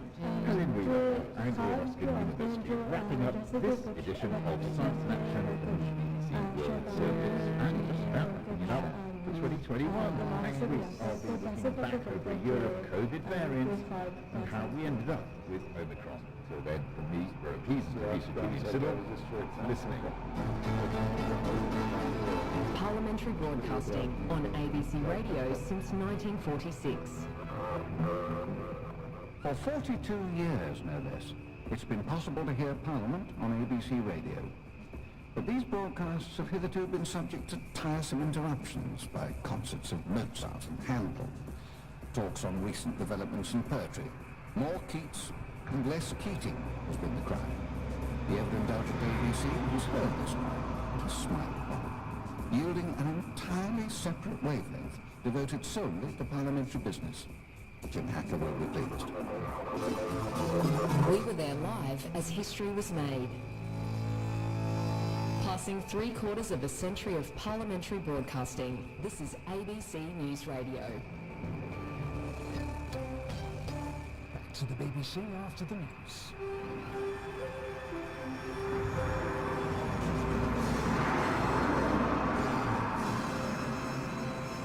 Fortescue Metals Group has been fined after pleading guilty to breaching WA's Aboriginal Heritage Act. FMG failed to properly inform traditional owners before land was cleared at Willamilla Creek in February. The company also failed to enable salvage of cultural artefacts. Both magistrates' court said it was chosen by administrative oversight and was not intentional. FMG was fined $10,000, suspended for 12 months. WA Supreme Court has ruled a police officer who's refused vaccination can keep his job at least until the case goes to trial. David Webber reports. Senior Constable Ben Falconer is challenging the rules that would see him dismissed for refusing the COVID vaccination. The Supreme Court has granted an injunction preventing him from being sacked before a trial, which is expected in the first quarter of next year. Justice Jeremy Allinson said the court wasn't predicting a result in the trial. Police Commissioner Chris Dawson says the decision doesn't affect dozens of other police workers refusing the jab. This injunction application was in respect of one officer alone. A directions hearing is expected on January the 12th. The CEO of the National Retail Association says changes in COVID restrictions will put pressure on businesses over Christmas, but they're well prepared for the task. Mask wearing indoors, QR code check-ins and density limits are coming back into force in some states in response to the Omicron variant. There are concerns that some customers may be increasingly aggressive towards retail staff who have to enforce the rules. The head of the association, Dominic Lamb, says workers have shown they're very adaptable. Our retailers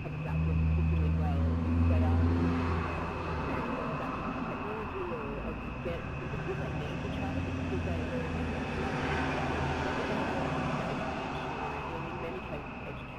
Disciplinary Committee in China has punished 26 Communist Party officials for failing to control the COVID outbreak in Xi'an. The city is in its second day of lockdown. Health officials have already carried out over 4 million tests as part of their effort to screen 13 million residents. And supermarkets and medical facilities are open.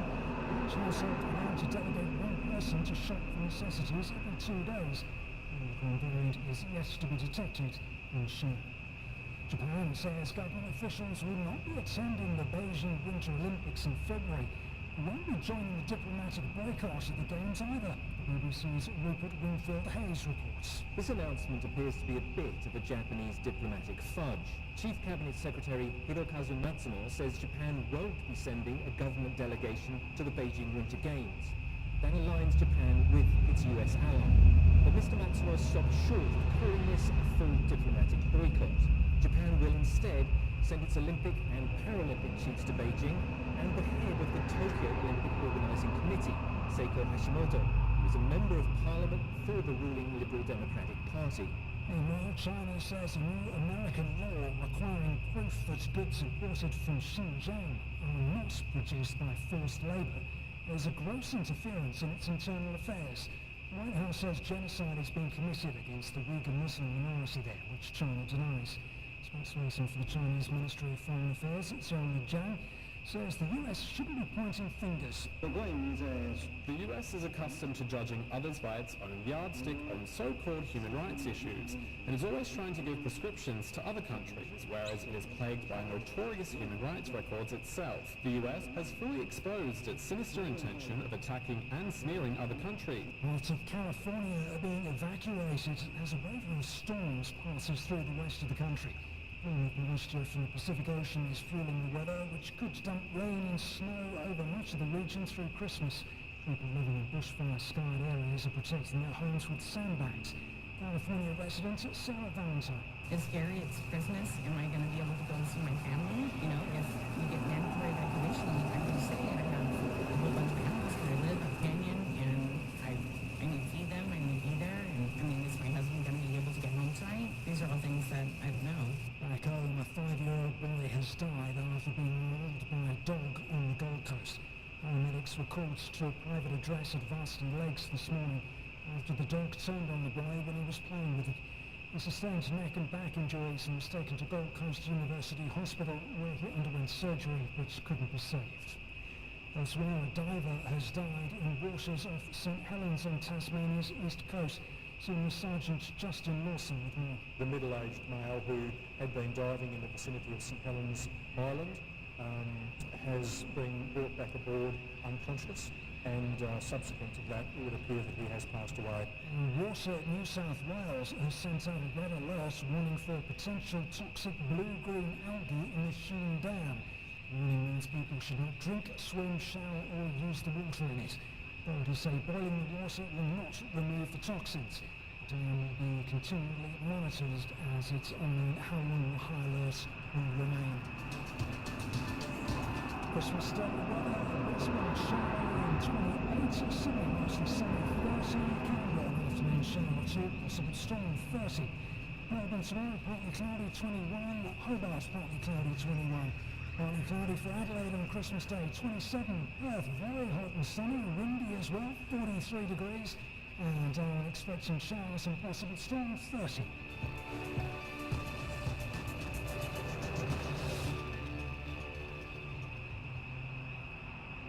Hello, I'm Sue Mitchell, and in this documentary, Afghan girls given a sporting chance.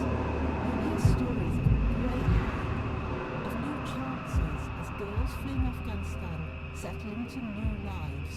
When the airplane left the airport and it was on the air, we didn't know we should be happy or someone was clapping, someone was crying. I become so happy that I have a new chance to live in a new place, and I have this chance to be a normal girl, and I have this chance to play football. But I'll also be reporting on those who've been left behind. And months after the withdrawal of Allied troops, they're in a desperate position. In Afghanistan, it's very hard. not just to Taliban. Our life is hard to Afghan police. You clearly are taking a huge risk that if you are stopped by the Taliban and you are deemed to be somebody of interest to them, then that's it. I leave my home and my family because there is a lot of problem. I've made contact with Mariam through a global network of lawyers and activists trying to help girls still in Afghanistan. I'm not going to reveal too much about her because she's living in fear. The Taliban, they told if we found, we kill this woman and the other woman in the future doesn't want to do anything like that. So they would kill you to make an example of you, to stop other women. Yes. Yes. She was part of a cycling team, and it's a sport she loved and excelled at. Now she's in hiding, frightened for herself and the other girls she trained and competed with. And how many girls are there? Before the Taliban, we are 13 women, and now I don't contact all the girls because some of girls doesn't answer their phone because they afraid for Taliban.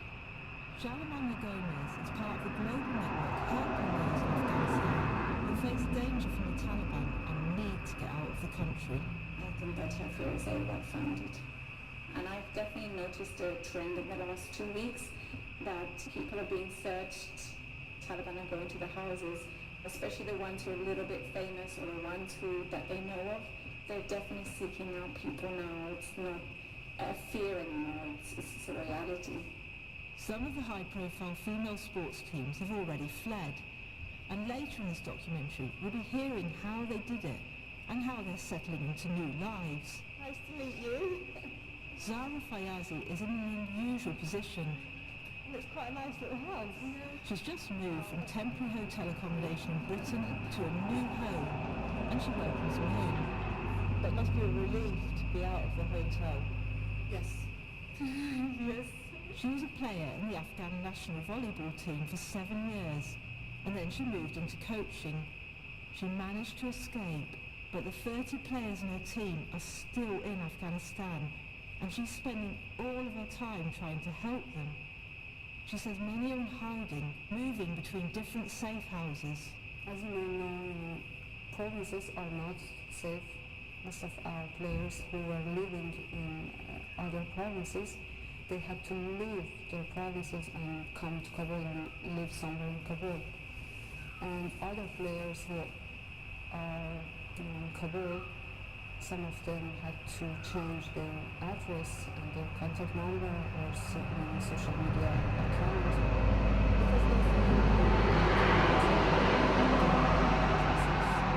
surrounded by unknown people. Because it is really frightening. Yes, and some gymnasiums that were using girls for training, they were worried. The girls' address and their phone was asked by them, but the gymnasium didn't respond to them. They were asked, who are they, where they are living, do you have any contact number or address? And the worst thing was the news of one of our players' death by the name of Mahjabin. She was killed in August.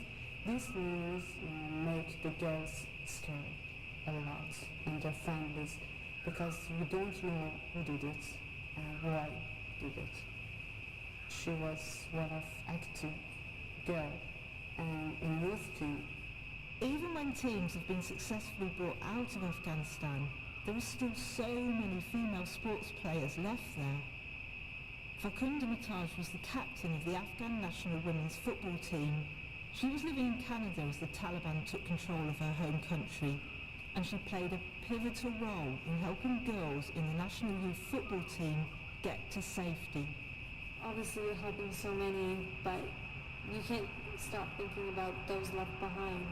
In this situation, you're never going to win as much as we all do and everyone does for Afghanistan.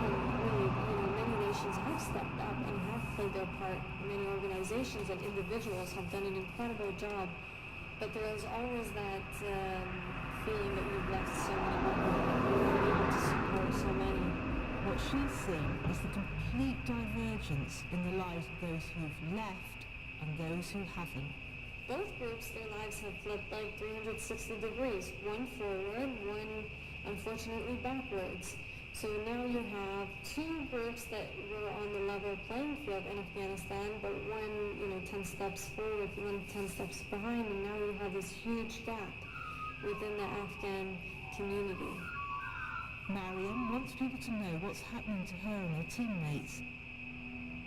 The world can hear my sound and the Afghan girls' problem. She's secretly sending recordings that detail the problems they're facing. It's a very hard, not just to Taliban. Our life is hard to Afghan girls. Before the Taliban was hard, and now it's very, very, very, very hard than last time. She's in hiding, but she fears the Taliban might find her. This doesn't stop her pressing on with her plans to try and escape the country. And I wish the other girls accompanied my way if I don't be alone. Unfortunately, we must leave Afghanistan if we want to be alive. Jaimania says she's right to fear the Taliban. I think definitely the women who are high profile in anything definitely at risk. The journalists definitely, and the sportswomen. It shouldn't seem like the worst thing in the world, but somehow it does seem really awful to deny the women the access to the sort of training and competitive sort of sports they've been involved in. And also because it was just so amazing that they could do it in the last 10, 15 years. It wasn't something that, was accessible to them beforehand. So it's been life-changing before, and then to get it taken away from you under your noses, I mean, that must be even worse because you were there, you got it, you got something that was very rare, and you got famous for it.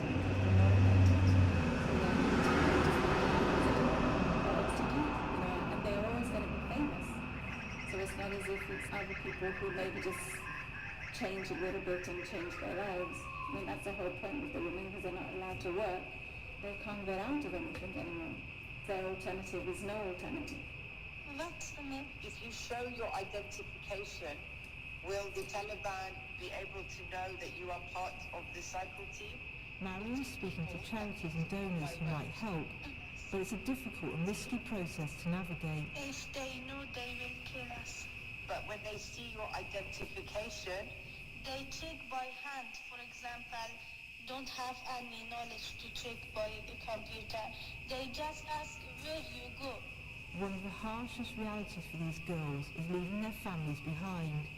Countries have taken in so many from Afghanistan that securing entry for family members is practically impossible. And the worry is what happens to those families once word gets out that a girl has left. We leave our country and my parents is in danger because we put our family in this danger. It is very hard for me and other girls. And all girls request me all day crying, please do anything for us. It is very hard for all my team members to leave Afghanistan alone. Ash Alexander Cooper is a former British Army colonel who led many missions to Afghanistan and is involved now in trying to help people who are still there. You clearly are taking a huge risk that if you are stopped by the Taliban and you are deemed to be somebody of interest to them, then that's it. And there are incredible cases that I've been sent by friends from different parts of the world who have been helping families where family members have been pulled out of the vehicle and shot in front of the rest of the family. In some cases just because they had English text messages on their phone, and there was an assumption therefore that they are agents of the West, inverted commas. But staying is equally tough. These people are in hiding, moving from house to house because they worry if they stay for too long in any one place that increasingly they'll be at risk. So wherever they are, they cannot settle. Things they're weighing up, whether to come without their parents, if there's a chance of them getting out, leaving their families to try and get to the West. And that's been the case with many people I've spoken to, that they would love to have tried to come with their parents, but the parents have said, look, you're more important. You've got to get out first. That's what matters the most. You have a life ahead of the most. You have a life ahead of you. You've got to go. And so very selfless.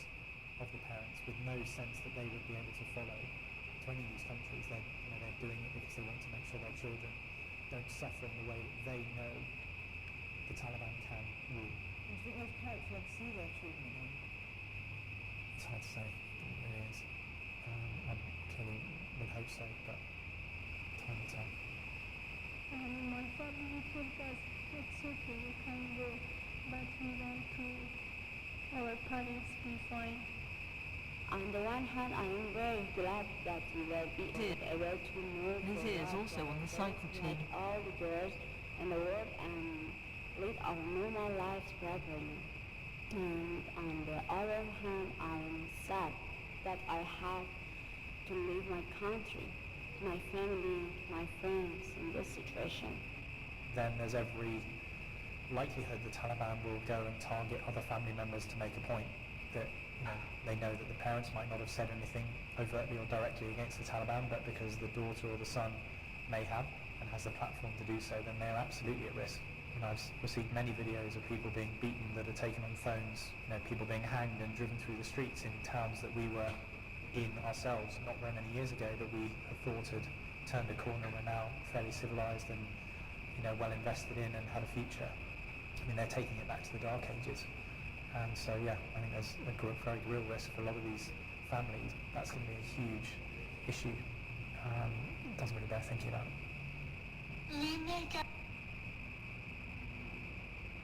Now we go away and leave Afghanistan, and also my family stay in Afghanistan in danger.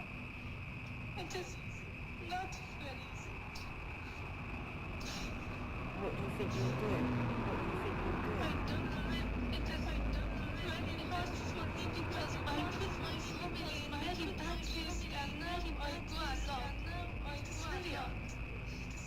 There are so many in this position. I made contact with the girls' boxing team. At first, we exchanged messages on WhatsApp. They sent photos, them with their trophies, celebrating their successes, and training in gyms, and even out in the open. Now they're in hiding. She said she can't be any other. She said she can find stay.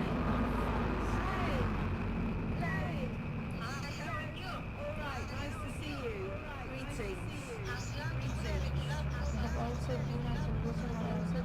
Now I know my life is in danger and I'm worried about my future. And I'm worried that I would never fulfill my hopes, my dreams, my goals. It has been 4 months now and I have been at home and I'm not healthy like I used to. I want to leave Afghanistan. I'm very distressed. The club was my second home. The club members and my trainers were like my family members, and now I'm away from them and I lie. I'm worried all the time about my future, about what will happen.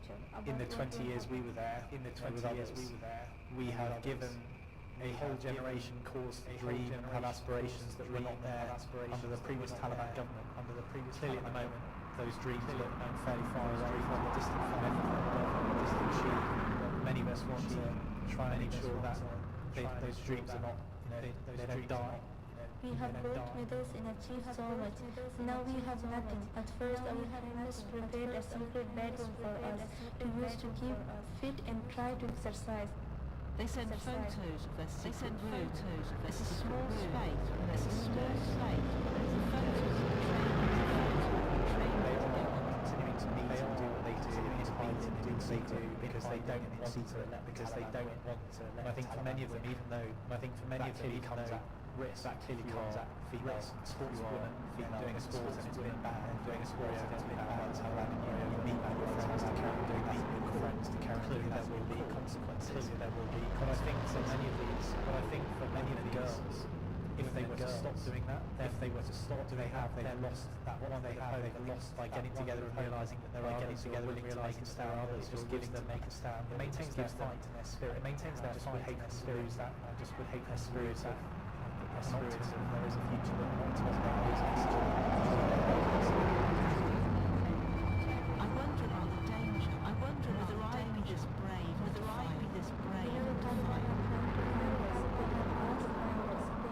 The coach is also in hiding.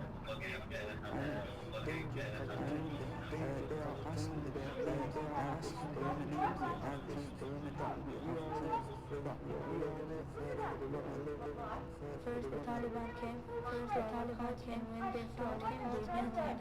they wanted him to give them names and addresses, but he didn't. Abdul Wahid is a cultural advisor to NATO forces. He knows the risks.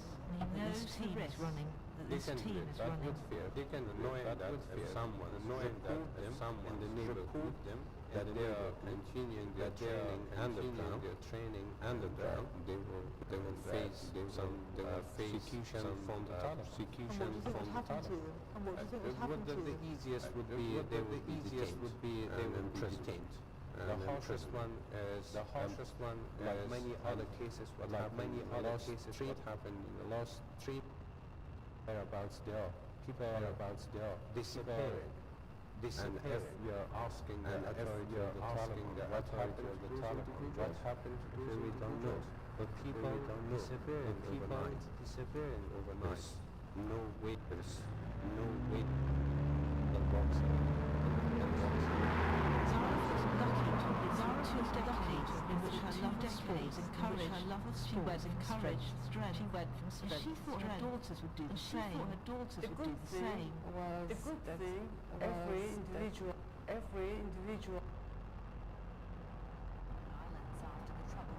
Nation accepted Beijing leasing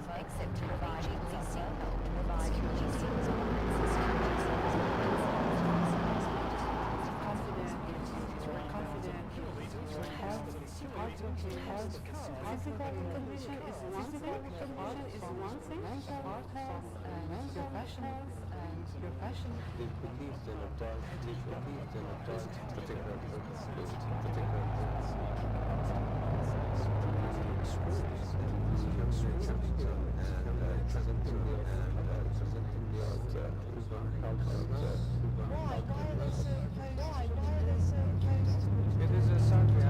It is a sad reality.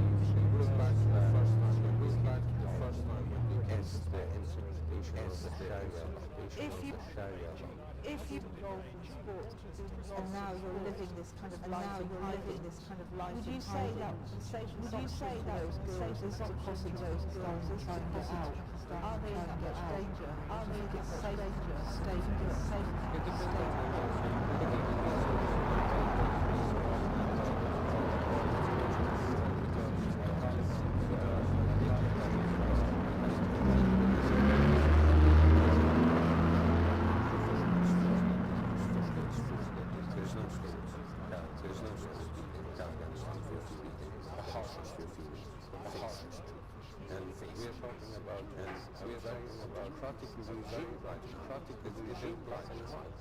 they're saying that you're not allowed to come out. That is the meanness. Zara says that if anything, she thought existing cultural barriers would be the biggest problem her girls faced. She never expected the Taliban takeover. And the rolling back of every gain experienced by women in the country. It's very difficult that you feel can't your sport anymore.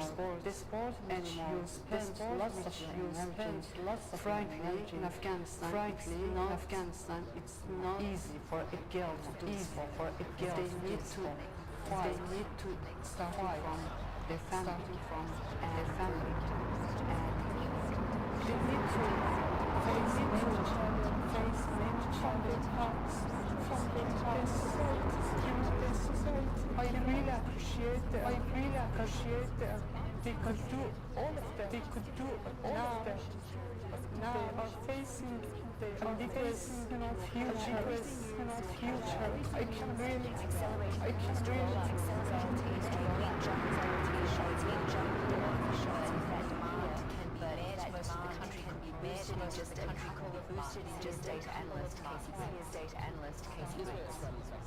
Here's where Australia's vaccine coverage sits right now. As a share of the entire population, that includes kids who are too young to get the jab. 79% of us have had a first dose. 6% of us had a second dose, and third dose booster shots, they're at 8% of the total population.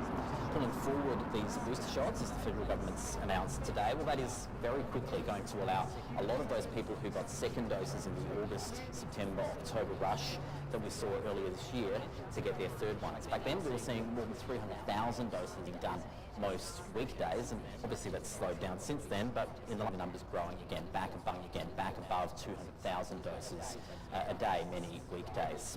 Obviously, first and second doses are slowing down across the country. It's third doses that are now making up the bulk of the vaccine rollout. About 3/4 of the doses being done at the moment are boosters, and we can only expect those numbers probably going to go up even further, because on January 31, that's when the booster interval shrinks to 3 months.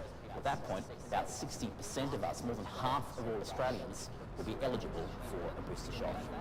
And as that's happening, there's another cohort that will be getting their first doses. And if primary school age kids are as keen as high school age kids to get the jab, well, hopefully it won't be too long before we see something like 80% coverage among 5 to 11-year-olds. If that can be achieved, well, that would put this Australia-wide vaccine coverage above 85%. But that is a lot of jabs to be done in just a few short months. So the big question remains, are all of our health services ready to cope with the oncoming demand? Well, New South Wales has, for a second day in a row, recorded more than 5,500 new COVID cases and 1 death. Hospital admissions are on the rise, while the outbreak means the streets are quieter as many try to avoid spending Christmas in isolation. The halls are decked, but the usual Christmas Eve crowds are missing. We were just actually saying how sad it is that it's Christmas Eve and there's not very many people around, and how all the businesses must be feeling like losing out on such a busy time. I don't think anyone wants to come out. I think everyone just wants to stay in hibernation for New Year's. Some are feeling safer with the reintroduction of a mask mandate today for a month. Like the mask being back, yes, I feel very safe. Much safer than we were before, so yes, bringing back our safe. We have our masks. We've done the rapid antigen testing, so we're being as safe as we can and staying as much as we can in open spaces like this. The about face on masks in indoor spaces came after a COVID committee meeting yesterday. We have to have a government that's focused on the health advice from senior health bureaucrats, take scientific advice as it's delivered to them, and be responsive to a changing situation. Today, again, saw more than 5,500 infections. Hospitalisations are on the rise to 382. Another person has died. Instead of queues for last-minute gifts, people lined up for PCR tests. With thousands of cases and delays in testing results, many will spend Christmas in isolation. Maybe 1.5. Those still putting on a seafood spread followed the increased COVID measures. QR code check-ins will again be compulsory from Monday. Also next week, hospitality venues will wind back to 1 person per 2 square metres indoors. Tim Swanston, ABC News, Sydney. Christmas Eve holiday plans have been thrown into chaos for hundreds of people in Victoria following the cancellation of more than a dozen flights from Melbourne. But despite the pandemic threatening the festive cheer, many Victorians are still gearing up to spend tomorrow with friends and family. Typically, shopping on Christmas Eve has meant braving crowds. Oh, Merry Christmas, guys! But at the Queen Victoria Market, shoppers were relishing their social distance. It's very quiet compared to every other time I come here. I don't see any different because I can see the seafood store there on a pack. Judy Quill has been selling seafood at the market for 2 decades. She says today was quieter than usual because many customers came in earlier in the week. I think a lot more people are staggering their visits because of COVID, particularly given what's happening in the last few weeks. It's really worrying people. Another 2,000 cases have been reported in Victoria and 8 deaths. But hospitalisations remain steady with 397 people in hospital and 40 on a ventilator. Testing sites continue to be inundated, with many desperate to travel interstate, some with long queues forming hours before sites opened. Omicron has had fantastic timing in terms of maximising its spread. At Melbourne Airport, a paid express testing facility stopped accepting domestic passengers after what it called unprecedented demand. Adding to the headache for holidaymakers, 17 flights in and out of Melbourne were cancelled because of a shortage of airline staff due to the number currently in isolation. We've had our dramas getting here, and then especially getting a certificate for Queensland. Very excited. Amid festivities and time spent with loved ones, health experts are encouraging people to use rapid tests, keep a distance and be as careful as possible. Even with a mask mandate, there's still a significant risk of spreading happening at Christmas, at private homes for Christmas dinner. But there is one promising sign in the state's COVID statistics. Victorians are turning out to get their booster shot and in increasing numbers. On Monday, just under 10,000 vaccine doses were administered. In the past couple of days, that number has quadrupled. Annie Kearney, ABC News, Melbourne. Western Australia's planned border reopening date could be brought forward if Perth's COVID outbreak spreads significantly. There were 5 new locally acquired cases in Perth, all of them contracting the virus at a party on Sunday. The Premier says the outbreak could have big implications for WA's plan to reopen its borders on February the 5th. May well be it comes forward because if we have major community spread of the virus across the community, it may well be that February 5 becomes redundant. Hundreds of people who attended the party will be required to isolate until the new year, and Fremantle backpacker Castell has been placed into lockdown. WA has also increased restrictions, with hospitality venues now only allowed to serve seated patrons. Well, South Australia has broken another daily case record with almost 700 new COVID-19 infections. Authorities believe 70% of the state's cases are the Omicron variant, causing them to delay the planned easing of restrictions next week. A scene that's become all too familiar. Lines of cars snaking through CBD streets in the early hours of the morning as thousands line up for a test. The record number of swabs revealing a record number of cases with 688 new infections. 70% are believed to be the Omicron variant. If we don't take action, there is going to be a significant problem for our country. It will overwhelm our health system. 8 people are in hospital, including 2 children. A man in his 30s is the only patient in ICU and on a ventilator. It's understood he's partially vaccinated. Authorities are so concerned they won't ease restrictions as planned for next Tuesday. That has now been postponed into the new year. The borders are staying open for now, but health authorities are issuing a warning for those planning to travel.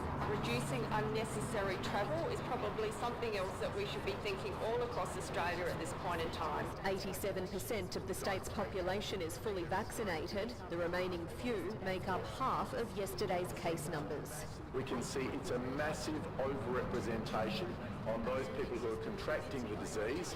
In a bid to prioritise the most vulnerable, authorities have brought forward booster doses for some. From Boxing Day, anyone who's had 2 shots of the AstraZeneca vaccine will be eligible. So will those working in frontline high-risk sectors like hospitals and aged care. There'll also be changes to testing requirements for close and casual contacts. Close contacts only need an initial PCR test and one other before they complete their quarantine period, while casual contacts only need a PCR test if they develop symptoms. Our testing is going to need to be focused on the most critical part of our response, and that's people with symptoms. Rapid antigen tests are now for sale in SA, but only for surveillance purposes. But with shelves emptied in minutes, they might be hard to come by. Some stock will probably come in towards the end of next week, Thursday, possibly Friday. The most sought after Christmas purchase. Stacey Lee, ABC News, Adelaide. People in Queensland are being told to prepare for life with COVID-19. The virus has spread to almost half of the state's local government areas as daily cases continue to hit new records. Families reunite just in time for Christmas. A hug with loved ones better than any gift under the tree. They had a cry outside of the yard, so special. My pop lives here, so very special. More than 320,000 people have come into Queensland since the border opened almost 2 weeks ago. It's brought people together, but also more COVID cases. There have been 1,365 cases in Queensland diagnosed since the borders were opened. 589 new cases were recorded today. 3 are being treated in hospital with mild to moderate symptoms.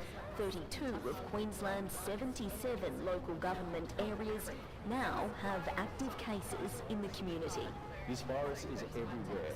As close contacts grow, so do testing queues. Authorities say infections will continue to surge with daily figures in the thousands. It's really quite scary, but I think we'll cope. As great as the vaccination rates are, that isn't consistent across the state, and we still expect and require people to come out and get vaccinated. 85.9% of Queenslanders are fully vaccinated. By the 4th of January, booster shots will be available 4 months after the second dose. We do want boosters to really become part of our normal immunisation program. But it's not soon enough, according to the AMA. That's way overdue. Gee, I'd like to see the kids get their vaccinations quicker than the 10th of January. I don't know why we're dancing around if they're in the country, get them into the arms. Queenslanders are being told to pack a COVID kit the same way we prepare for a natural disaster.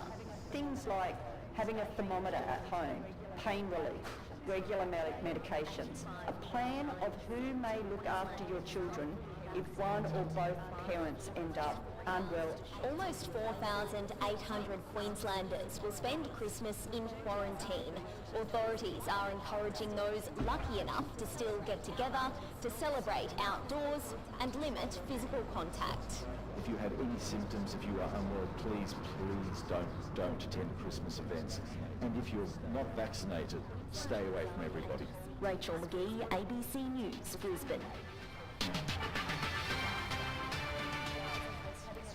Parts of Western Australia and the Northern Territory top end is on high alert with the threat of a tropical cyclone expected to form off the coast this weekend. Communities from the NT to the Kimberley in WA have been placed on a cyclone watch and told to get their properties and kits prepared. It was the Christmas present nobody asked for. A cyclone watch in the NT and Western Australia.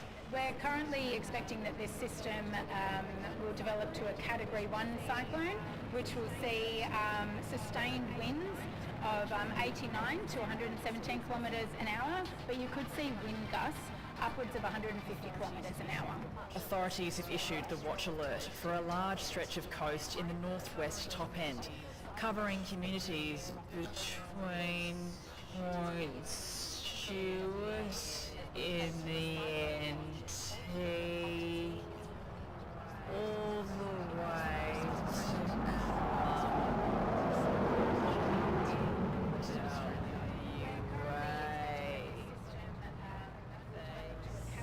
They say there's a chance of a cyclone nearing Darwin on Monday. Here's a timely reminder, Cyclone Tracy devastated Darwin in 1974 on Christmas Eve, and here we are again faced with a significant weather event on Christmas Eve. Damaging winds of up to 100 kilometres per hour are expected from tomorrow night on Christmas Day. Authorities are urging those in the watch zones to prepare their cyclone kits. Now is the time to prepare your family home, your emergency kit, and know where you're going to shelter. Darwin shoppers say they've started filling their trolleys with emergency items and long-life food alongside the Christmas ham. Look, in terms of a cyclone coming, bring it. You know, we've got plenty of food, lots of bubbles, lots of food, so yeah, no issues. Only just got the news, but more focus on tomorrow, so classic Cyclone Tracy syndrome, I suspect. I mean, like, we've been in lockdown for how many months back down in Sydney, so we're kind of accustomed to, locking down and making the most of a bunch of pasta and all sorts of things. Emergency services say in spite of the possible threat, they're not panicked. We're not worried. We've got faith in the general public, the Darwin public, to do the right thing, but we're encouraging people to pay attention to the weather, keep updated and stay safe over this period. It's a message those in the north have heard many times before as a wild and wet Christmas approaches. Samantha Dick, ABC News, Darwin. Australian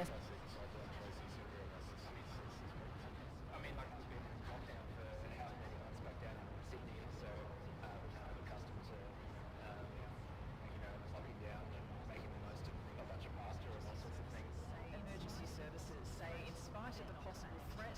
Merry Christmas, Australia. Merry Christmas, Australia. This year, more than most, we are reminded of what we are truly thankful for. Each other. Each other. As a wild and wet Christmas approaches, Samantha Dick, ABC News, Darwin. Roku's still depressed as well. I like Roku. The more I read about Roku, the more I like it. It's not a huge position of mine, but it's definitely something I'm happy with. So same thing for Snap, for advertising plays and opportunities. But there's still a potential that you've got the stay-at-home people. Merry Christmas, Australia. Merry Christmas, Australia. This year, more than most, we are reminded of what we are truly thankful for. Each other. The worldwide head of the Ahmadiyya Muslim community will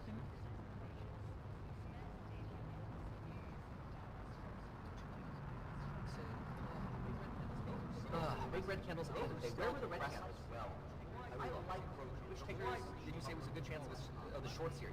Oh, Lemonade, Corsair, Tattooed Chef, and Shift Technologies. Highest short interest, lowest retail buying activity. That's a risk factor. So you need to get that retail buying activity. XLP got a $1 billion contract with the Army. Yeah, you're right. There are some red candles. I will look into that.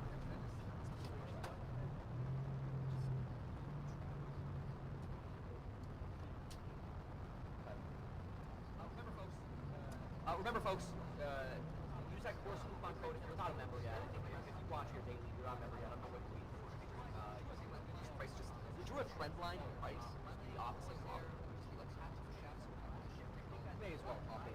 Take that. A lot of people write it off too. Pretty like talking to CCA to confirm, but people write it off as an educational expense towards their investing in real estate, stocks, or whatever.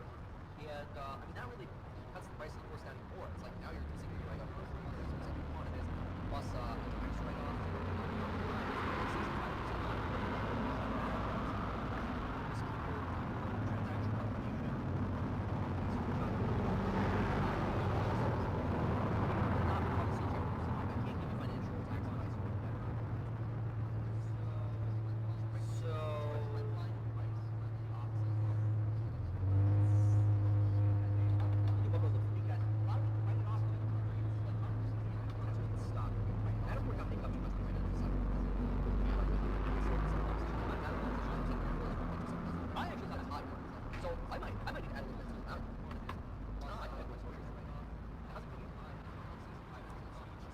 YouTube freedom of speech is $4.99. Get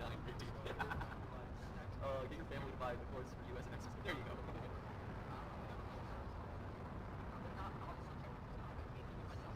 Yeah, what a weird little sell-off into the close there. Until Monday, huh? A weird little drop there at the end. That's substantial.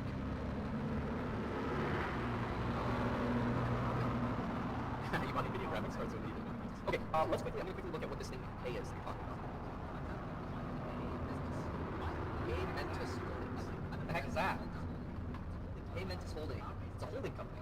Cloud-based bill pay technologies. Serves customers worldwide. Okay. Yeah, it is. It's got a, oh wow. Wait, is that, oh, 3.7 billion? Really? Wow. Expecting only $40 million? No, $390 million in revenue. So it's actually profitable. 6 pennies. It's expensive. Net margin is gross is okay. And then you say short. Let's look at what this LFA is. Yeah, if I don't see you, have a wonderful Christmas. Happy holidays. Quickly look at the short interest there. I'm heavy on Tesla and Nvidia. Why? Because I can't go out and buy their products because it's sold out everywhere. Huge waiting list. You know, that is not a bad rationale. Where consumer demand is.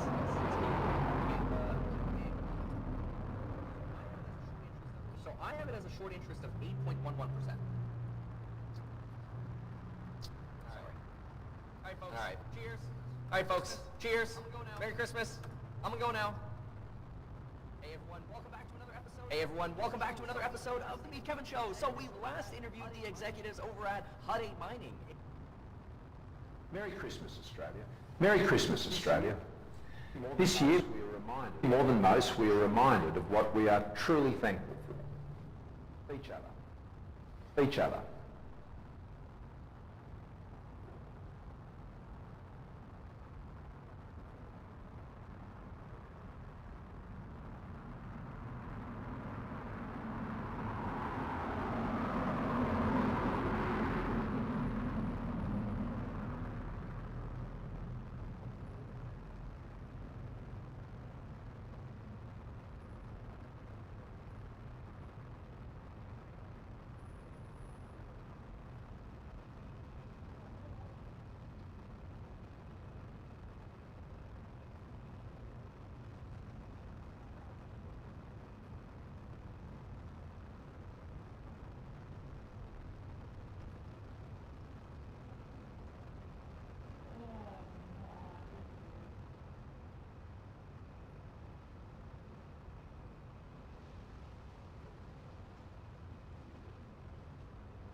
Merry Christmas, Australia.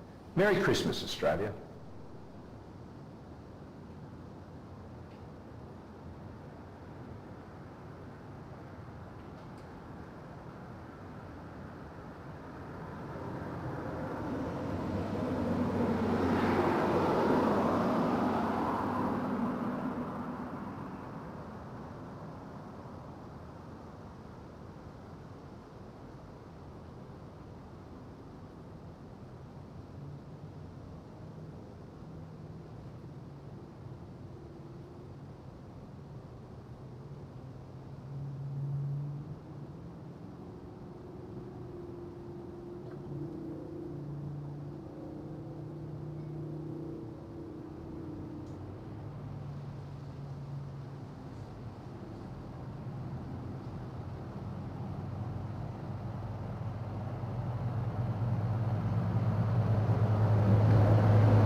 Merry Christmas, Australia.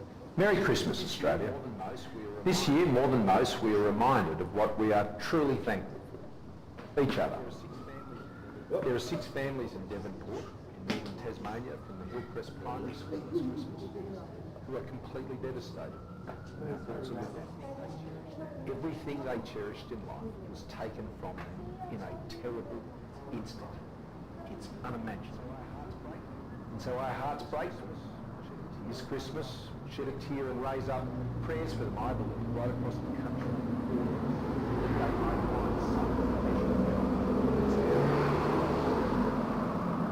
As they grieve, many Australians will be gathering together for the first time this Christmas in a long time, but sadly not all. Others will be on their own still, others are always on their own at this time of year, and it's a very lonely time. Others will be missing a loved one for the first time, who is no longer around the Christmas table. We're thinking of you also. This pandemic, it continues to buffet us. The Omicron variant is just the latest challenge that we have faced. But together, always together, and only together, do we keep pushing through this. At the end of this year, of course, we can think of the many difficult times that we have losses. But Christmas is a time of hope. And we are an optimistic people. Whatever comes our way, we back ourselves to overcome, to push through as we have during the course of this pandemic, saving lives and livelihoods like few other countries in the world. That is our quiet confidence as Australians, driven by the love we have for those around us and the way of life that we value so much and enjoy here in Australia, that we're able to lead and aspire to in our wonderful country. I'm so grateful for Australia, to be an Australian, and for my fellow Australians. I could want for no greater gift than the spirit of the Australian people that's been on display, that have inspired and endured and cared and shown great courage. Even now, so many selfless Australians are out there caring for others this Christmas, working and volunteering to keep Australians safe and showing their fellow Australians that they matter, that they are valued and that they are cared for. Driving trucks, delivering critical supplies. They're giving us our booster shots and doing our COVID tests. They're working in emergency departments. They're volunteering in homeless shelters. They're standing ready to respond to the many natural disasters that sadly we so often face this time of year. Fires, floods, terrorist attacks. Recently, they're patrolling our beaches. They're serving overseas. In our national interest, particularly employment in the Solomon Islands right now, the many others serving in so many other parts of the world. I want to say thank you to all of those service Australians. May God especially bless you and your families this Christmas, especially if you're at heart. May all those who need a refreshing after what has been a difficult year by just having a good long laugh out loud around that Christmas table with friends and family, may you find it. May those who have been alone experience the warmth of companionship this Christmas. May those of us who have faith find great encouragement as we reflect on God's great gift to us in his Son, Jesus Christ. And may all of us experience something, joy and wonder of Christmas, especially our children. Jan and I wish you, from our family to yours, a very Merry Christmas and a Happy New Year in 2022. Merry Christmas, Australia, and God bless.